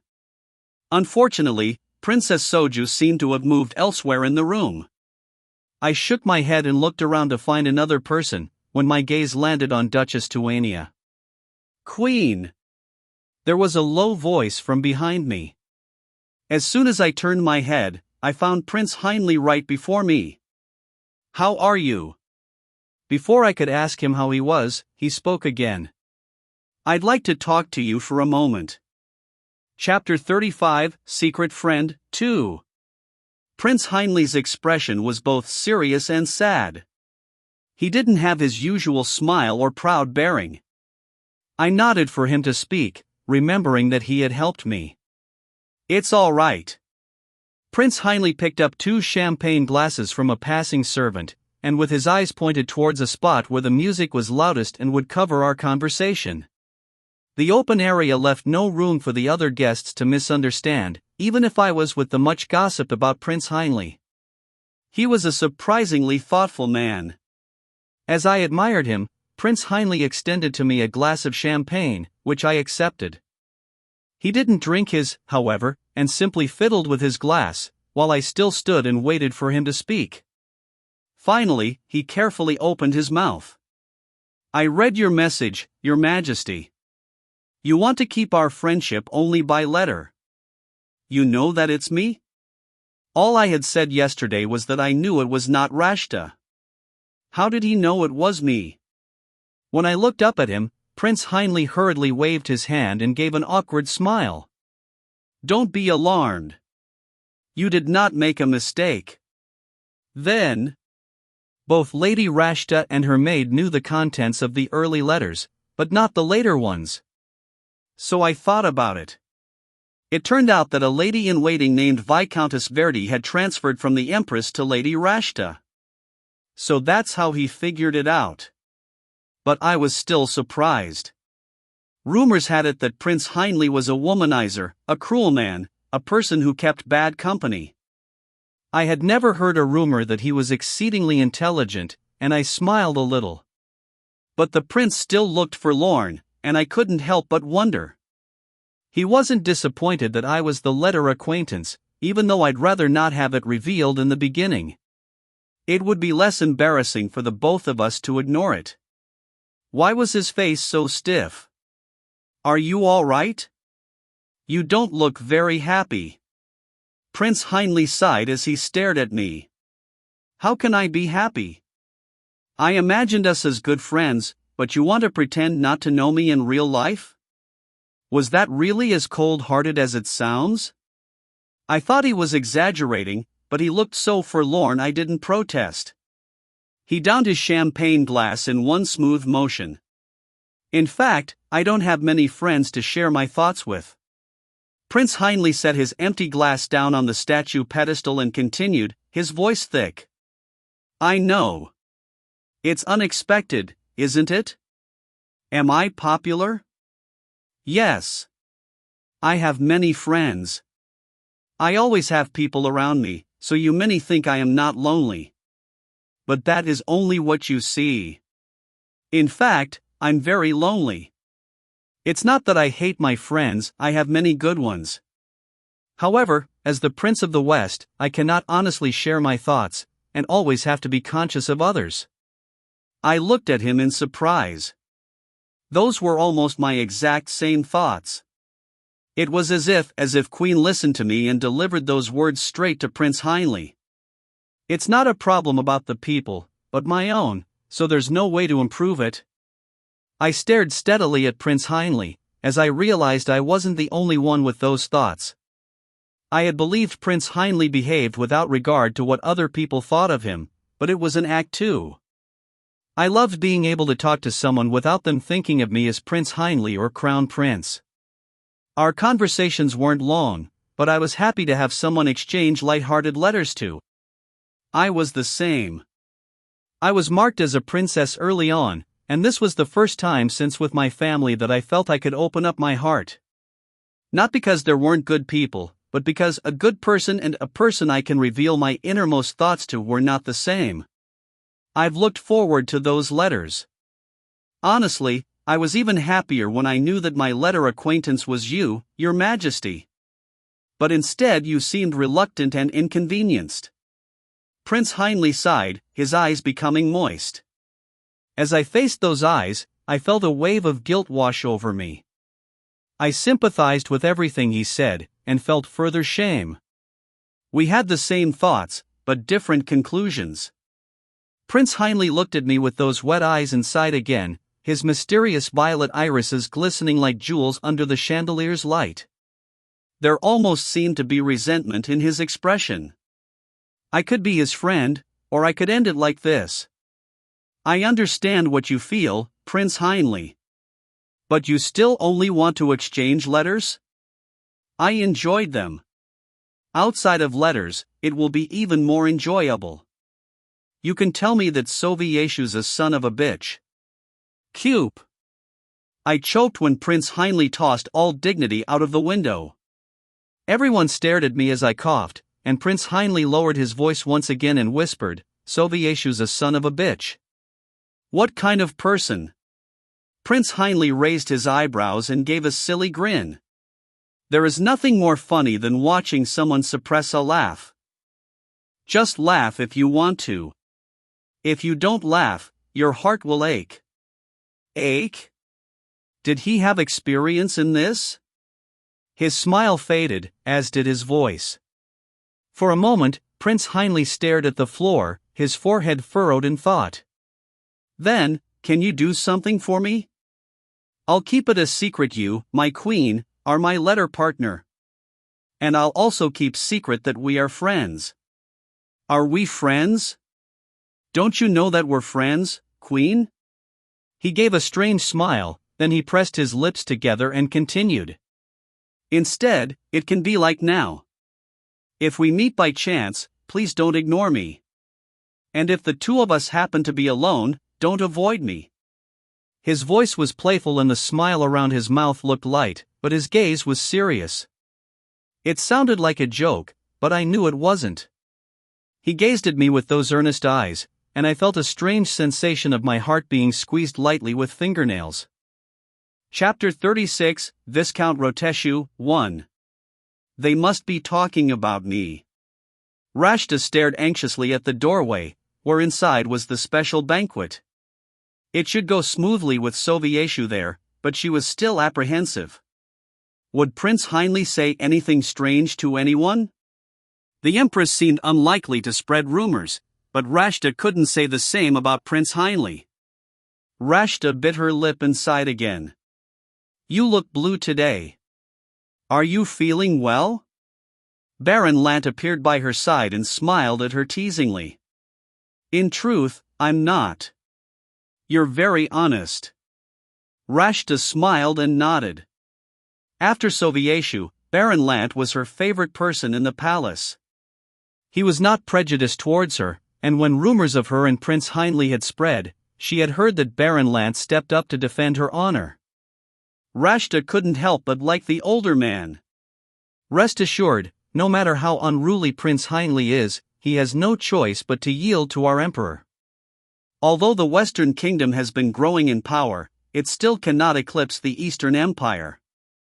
Yes. I will do whatever I can to protect Lady Rashta's honor, so go enjoy the last day of the celebrations. Rashta nodded, and her mood lifted as she smiled.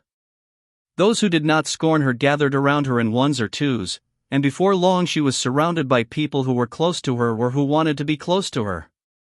She preened at their attention, and whether because they were being thoughtful or not, no one asked her why she did not go to the special banquet.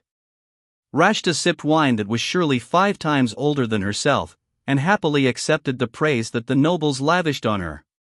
"The contrast between your silver hair and your dark eyes is so enviable. It gives off the feeling of purity, like a lily of the valley." Duchess Tuwania might need to defend her current reputation. Duchess Tuwania wasn't present, as she was likely attending the special banquet, and today more and more people approached Rashta instead. "Today, I am the butterfly of the social circles." Rashta was feeling pleasantly tipsy. Even before she became the emperor's concubine, she knew beauty could be a poison. It was only after much trial did she learn how to use her own beauty as a weapon, but even then she found herself walking a precarious tightrope, always in danger. But it was different here. Everyone praised her and loved her. Her protector was the most powerful man on earth, and no one could lay a hand on her. "But didn't you say you were going to the special banquet? Why are you here now?" However, it was only less than half an hour later that someone brought up an uncomfortable question. Rashta stared at the woman who spoke.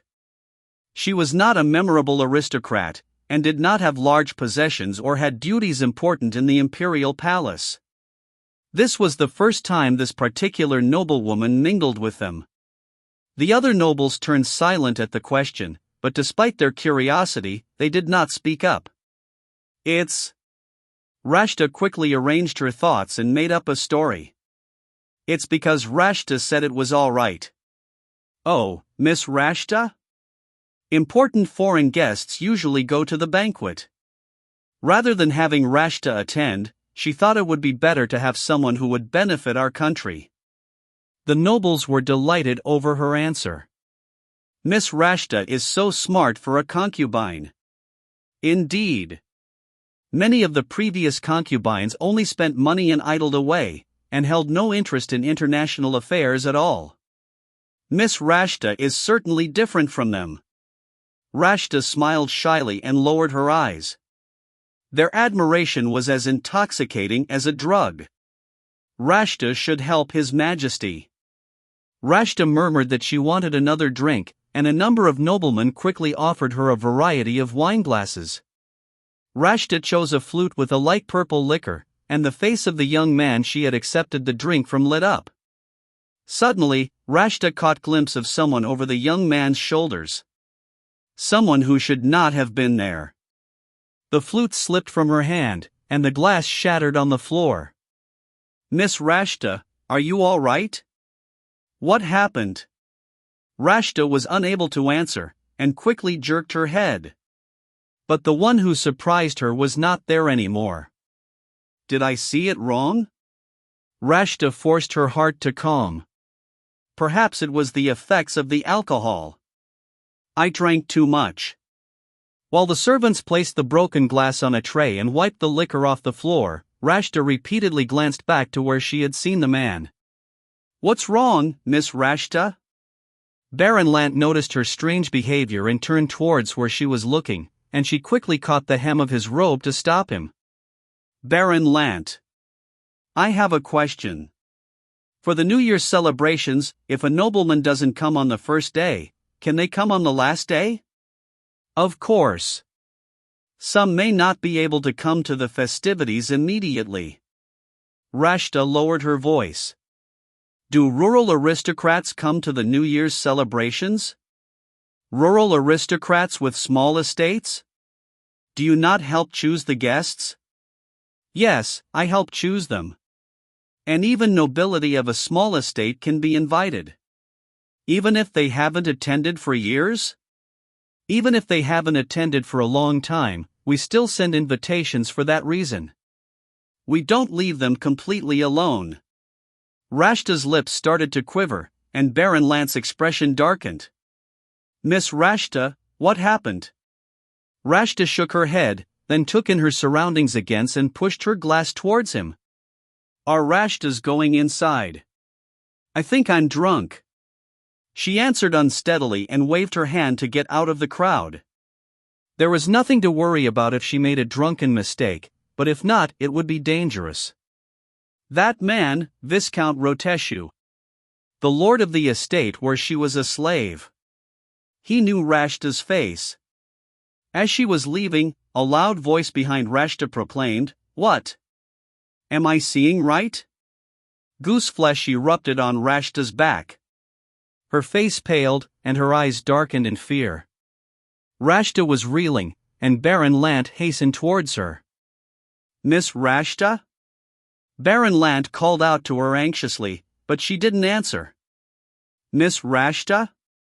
The loud voice grew closer, dripping in mockery. What is this now? Have you changed your identity? The surroundings became deathly silent. The world is getting better. A runaway slave gets treated like a lady now? Chapter 37, Viscount Roteshu, 2. So you stopped looking for your letter friend? Yes. If they haven't revealed themselves by now, then they never will. But you wanted it badly enough to go public. I don't want to make them feel uncomfortable because of me. Prince Heinle kept his promise. I awkwardly cut a piece of cake across the table where he was talking to a noblewoman. From time to time he looked at me, and I just smiled and nodded, hoping it wouldn't seem odd. He's a good man. Sovieshu would have cut off Prince Heinle if he said anything strange, but the prince said nary a word about Rashta at all. The conversation went from Prince Heinle's letters to Grand Duke Capman's continent, his magic, and how it worked in war. The Grand Duke offered only a few words, and did not speak about magic though he had graduated from a magical academy. He was equally silent on other topics, but my attention turned towards the door when it opened and someone came in. It was the captain of the guard. What's going on? Our eyes met, and he bowed towards me. Sovieshu still hadn't noticed him, as his eyes were on Prince Heinle. Your Majesty the Emperor. Sovieshu turned his head, and the knight delivered his message.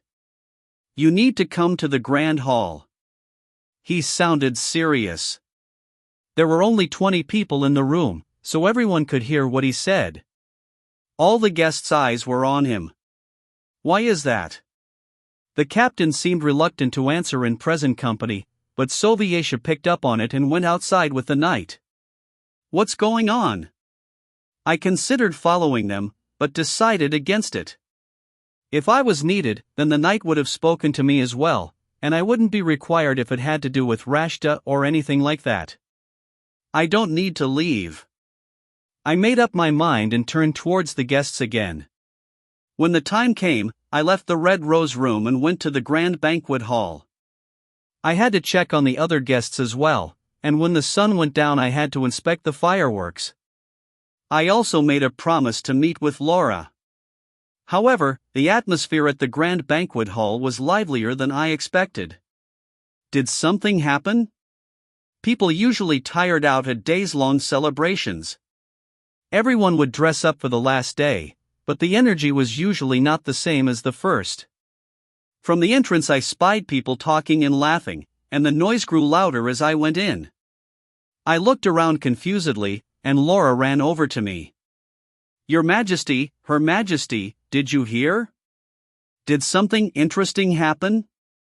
I've been in the Red Rose Room, so I don't know what's going on." Something very interesting happened. Laura's nostrils were flared in excitement, and she moved me to a suitable place for conversation. Nearby, there was a spread of crispy fried seafood, small dishes of pumpkin puddings, and milky coffee.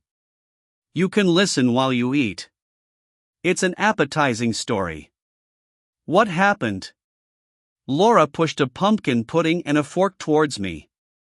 Thank you, Laura. You remember Rashta? It was not a topic I was fond of. I grimaced slightly, but Laura continued, despite knowing that I didn't like talking about her. Do you remember the rumor that she was a runaway slave? Yes, but are we not allowed to speak of it? Sovieshu had said he would punish those that did. Could they speak about this in a crowded place? I was worried, but Laura shouted out before I could stop her. She really is an escaped slave. Viscount Roteshu arrived at the party for the first time, and he recognized Rashta. Viscount Roteshu? She was his slave, then she ran away. Are you sure? Yes. If the Emperor was here he would have stopped him. Not only that, the Viscount had only been in the capital for a few hours. He didn't know about the rumors about Rashta or the order not to talk about her.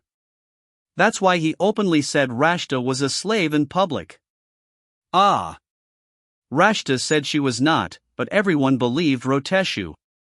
She looked mortified. Laura snorted. All the nobles who came up to Rashta must have seen it now. And where are they now? When Rashta fainted, Baron Lant carried her to her bedroom. Then the captain of the royal guard came and took Viscount Roteshu.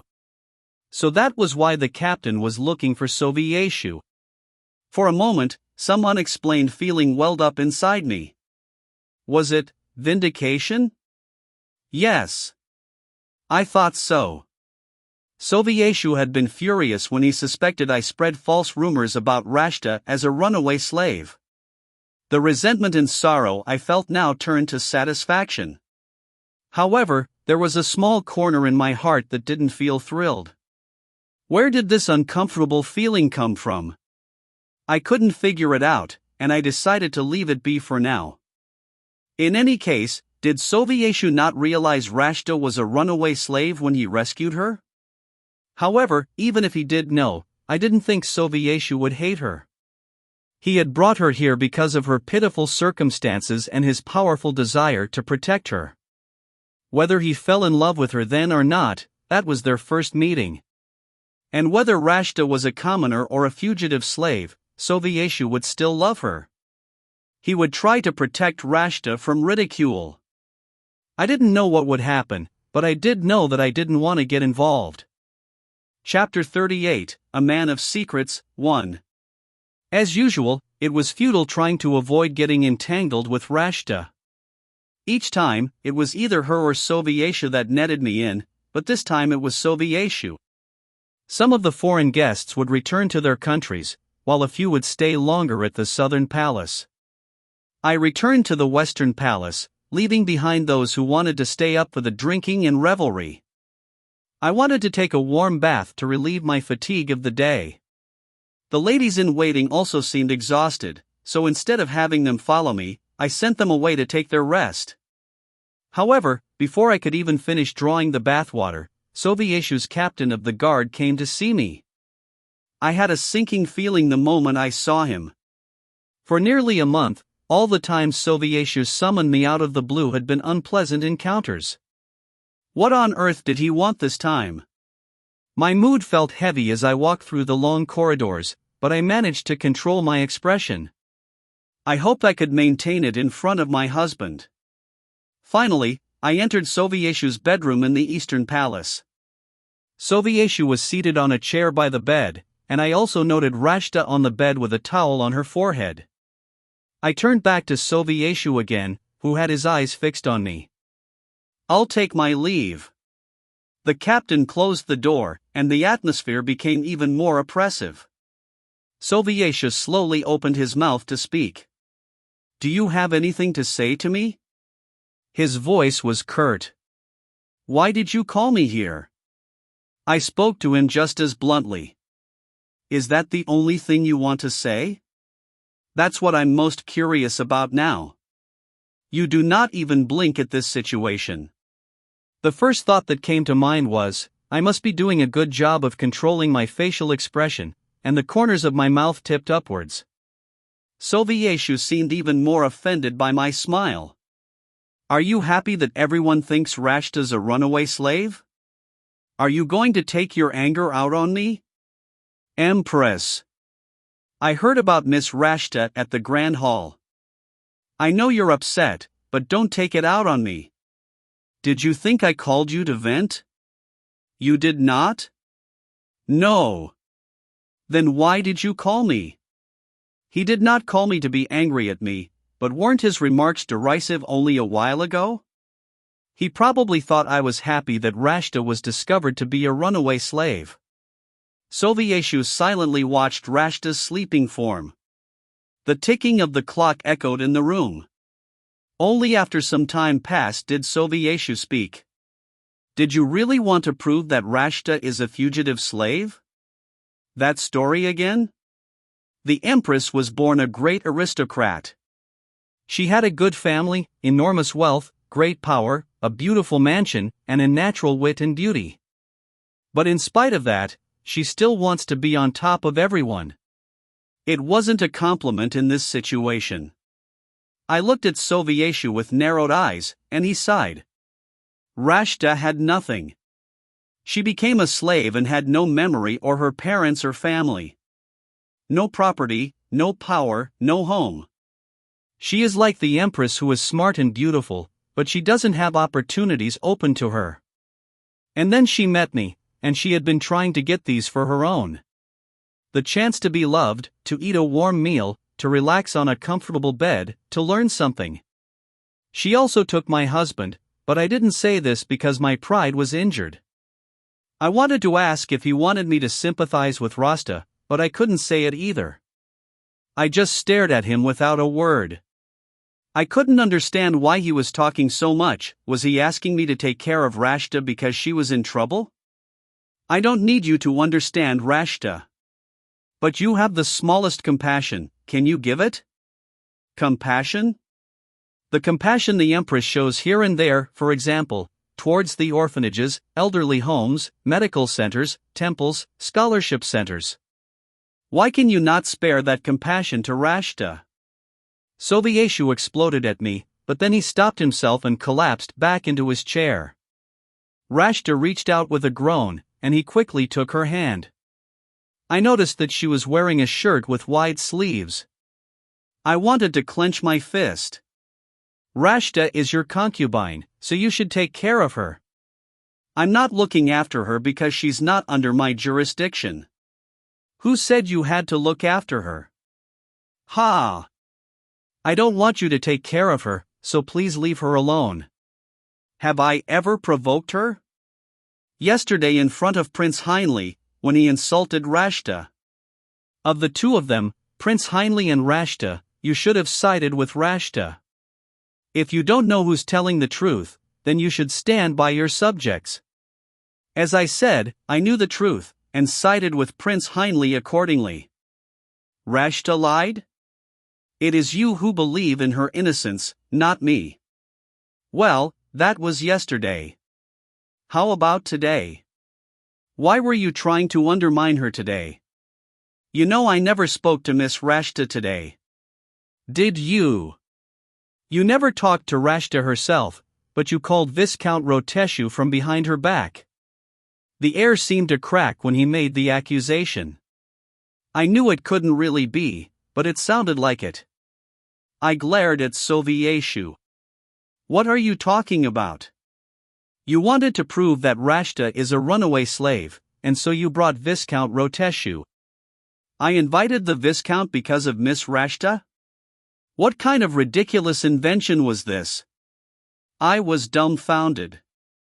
Sovieshu let out an exhale. Ever since I said that Rashta wasn't an escaped slave, didn't you want to prove me otherwise? Were you so offended by everyone loving her? You're speaking nonsense.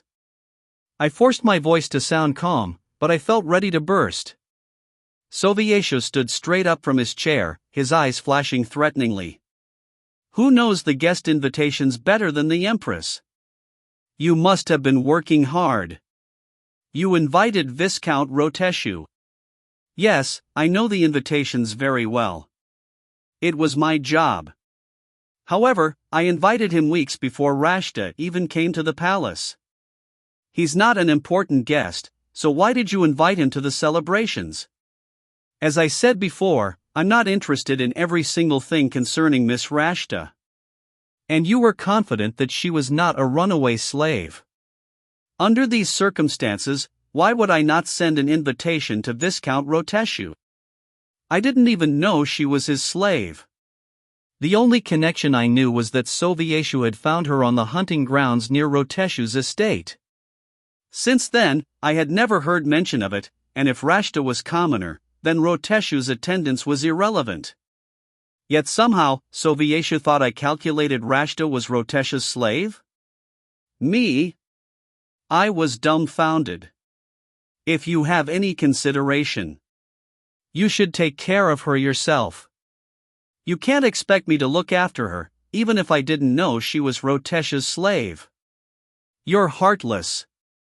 A woman who has been living in poverty her whole life now wants to stand straight, and you don't want to see it? You don't want to be tarnished? The Empress is a horrible woman. Chapter 39, A Man of Secrets, 2. Roteshu nervously fidgeted his hands. He was the lord of a small country estate, though that didn't necessarily mean he was unimportant. Many heroes, military officials, and ranking nobles chose to live peaceful lives on a small estate, leaving the capital behind them as far away as possible. In some cases, it wasn't the size or geographical features of the land that was important, but its location. For instance, the region of Weirwool was located in a deep mountain valley far from the capital, but its value couldn't be ignored as it hosted the mage's headquarters and magical academy. But that wasn't applicable to Roteshu. His estate in Rimwell was not open to development, as it was the location of the emperor's forests and hunting grounds. Naturally, he had never seen the emperor at a distance, let alone in a private meeting. In line of the emperor's withering glare, Viscount Roteshu lowered his eyes. It was a very uncomfortable experience. Although Roteshu's friends occasionally ridiculed him for the modesty of his estate, he did not hate his position. Larger estates were under the influence of the emperor, while Roteshu could respectably reign like a king over his own smaller one. He had never prostrated himself before anyone until now. He was intimidated by the emperor, a man as young as his son, and his pride was dented for it. Viscount Roteshu, explain what happened today. At last the emperor spoke. For a moment, Viscount Roteshu couldn't make sense of what he meant.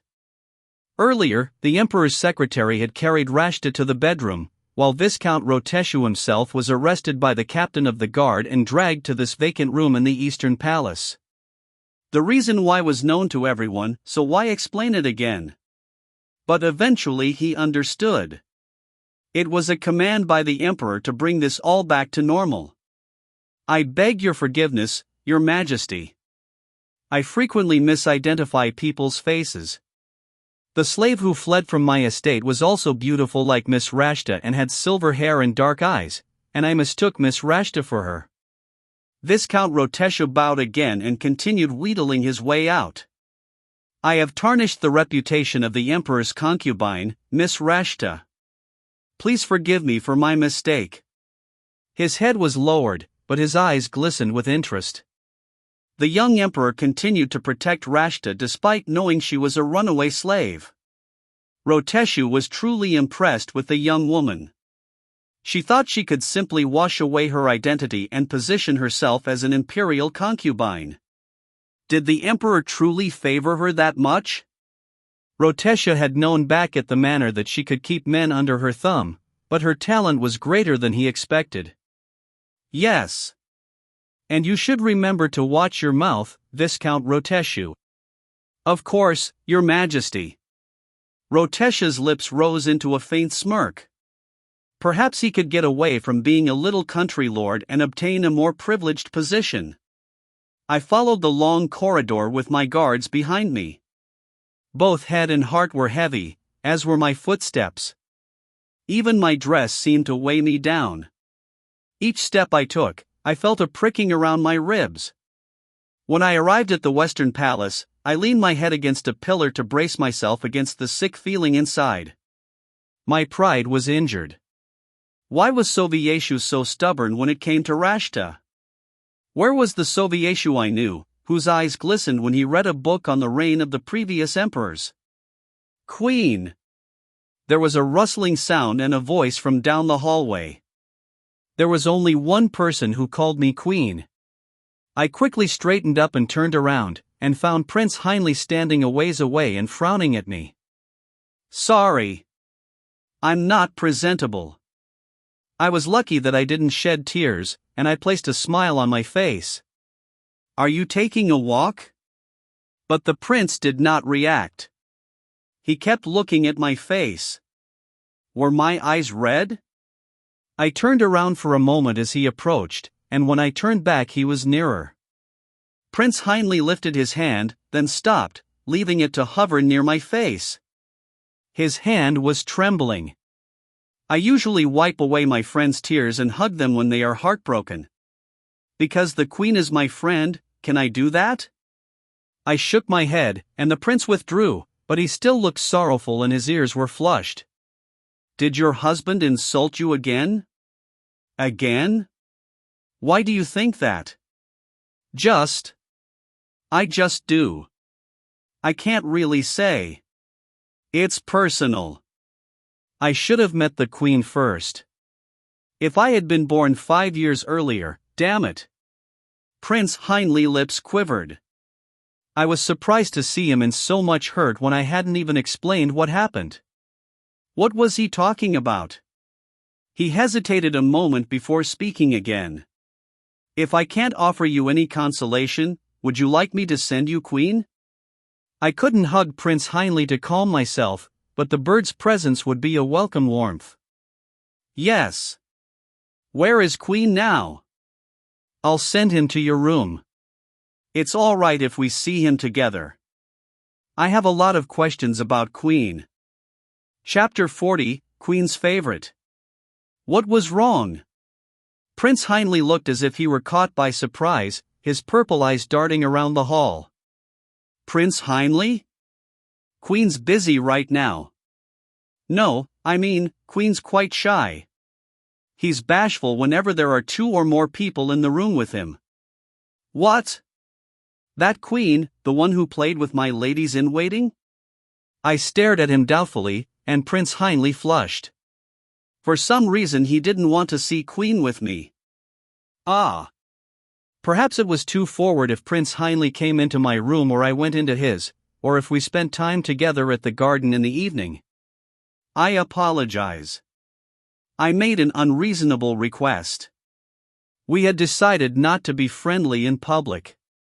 Prince Heinle groaned and placed a hand on his forehead.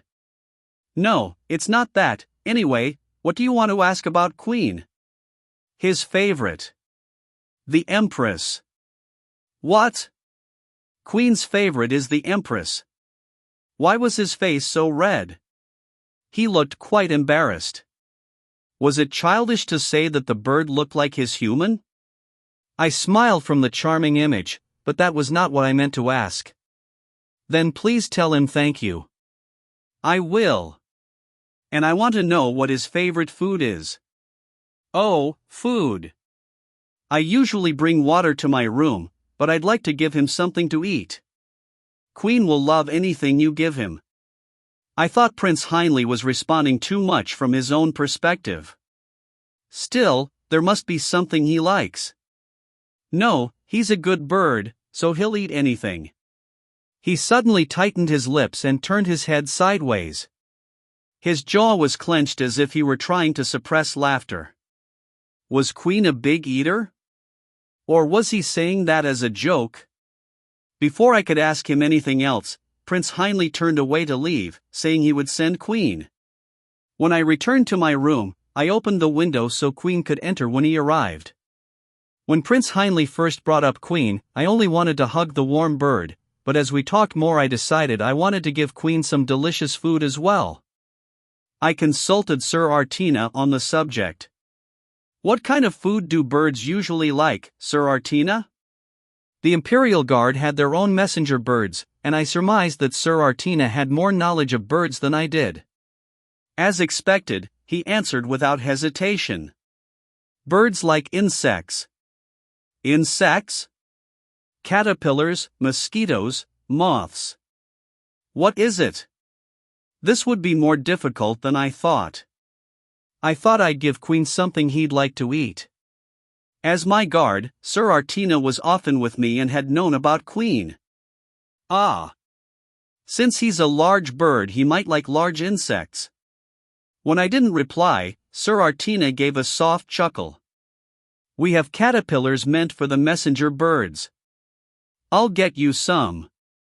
Are you sure? Queen might not eat of them if they are served on a plate. If he's doubtful, you can feed him with tweezers. I felt sick imagining picking up a caterpillar with tweezers, but I nodded for now. I had promised Prince Anhltl that I would take care of Queen, and I couldn't back out simply because I was squeamish.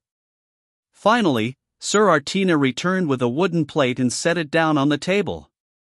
It was full of plump, squirming larvae. Are you all right? I nodded automatically, but as soon as Sir Artina left, I immediately backed away from the table. I was afraid they would crawl out of the plate at any moment. Queen is going to eat that. I sat hunched on the bed and peeked at the table about 5 or 6 times to check whether the caterpillars had wriggled off the plate. At last, Queen arrived. Instead of landing on the windowsill, he flew gracefully through the open window and circled the room in a glorious sweep, his eyes on me as if to confirm that I was watching His Majesty on display. After a brief circuit, he landed on my knee. I stroked his neck and back, and he gave a loud cry and wiggled his tail. You're incredible, Queen. Queen raised a wing at the compliment, and I thought it was now a good time to prepare the caterpillars, nervous as I was. Once again I brushed his back and hugged him. I wanted to give Queen something to eat. Goo! Your master says you'll eat anything. Goo! I think he's wrong. So I prepared something that big, nice birds like the most. Queen nodded enthusiastically. I picked him up and brought him to my desk. Here are some caterpillars, Queen. Fortunately, the larvae were still on the plate, and I set him right in front of it. Queen pulled away, his eyes blinking wildly. Sir Artina had said that Queen might be doubtful if I fed him like this, so I stroked the bird's back again and picked up a plump caterpillar with a pair of tweezers. I could feel the fine hairs on my body rise as I came near the plate, but I steeled myself for Queen's sake. Come on, Queen. Let's eat. The bird, however, drew even further backwards and refused to eat. Try it, Queen. It's okay. I jerked my hand and got the caterpillar right in front of Queen's face. The caterpillar suddenly wriggled, then slipped from the tweezers and landed on Queen's head. Goo! The bird leapt up with a shriek. Queen? Surprised, I tried to catch him, but he was hopping everywhere like crazy. Queen leapt out the window, caterpillar still attached to his head, and flew away and finally disappeared. Asterisk. Asterisk. Asterisk. Was it the wrong kind of caterpillar? Sir Artina's birds ate them and were fine. Was it because Queen was a different species of bird? I worried about Queen all night long and slept uneasily. It was him that eased the hurt caused by Sovieshu. I was heartbroken by the distrust in Sovieshu's eyes, but as soon as I remembered Queen, the image of Sovieshu was pushed away. The next day, I left my room as soon as I finished breakfast to see Prince Heinle. I couldn't visit his room, but I would likely run into him around the southern palace. I need to ask if Queen returned safely. However, as soon as I left the palace, I discovered Prince Heinle leaning against a pillar and staring at the building. Prince Heinle! He turned to me, omitting the greeting bow and immediately speaking. I answered wrongly yesterday. He doesn't eat raw food. Well, then I can give him cooked larvae. He doesn't eat that. He doesn't eat insects at all. That's the end of the web novel, The Remarried Empress, Chapter 21, Chapter 40. Thank you for watching. Don't forget to like and subscribe to ComicLingo to catch the upcoming parts.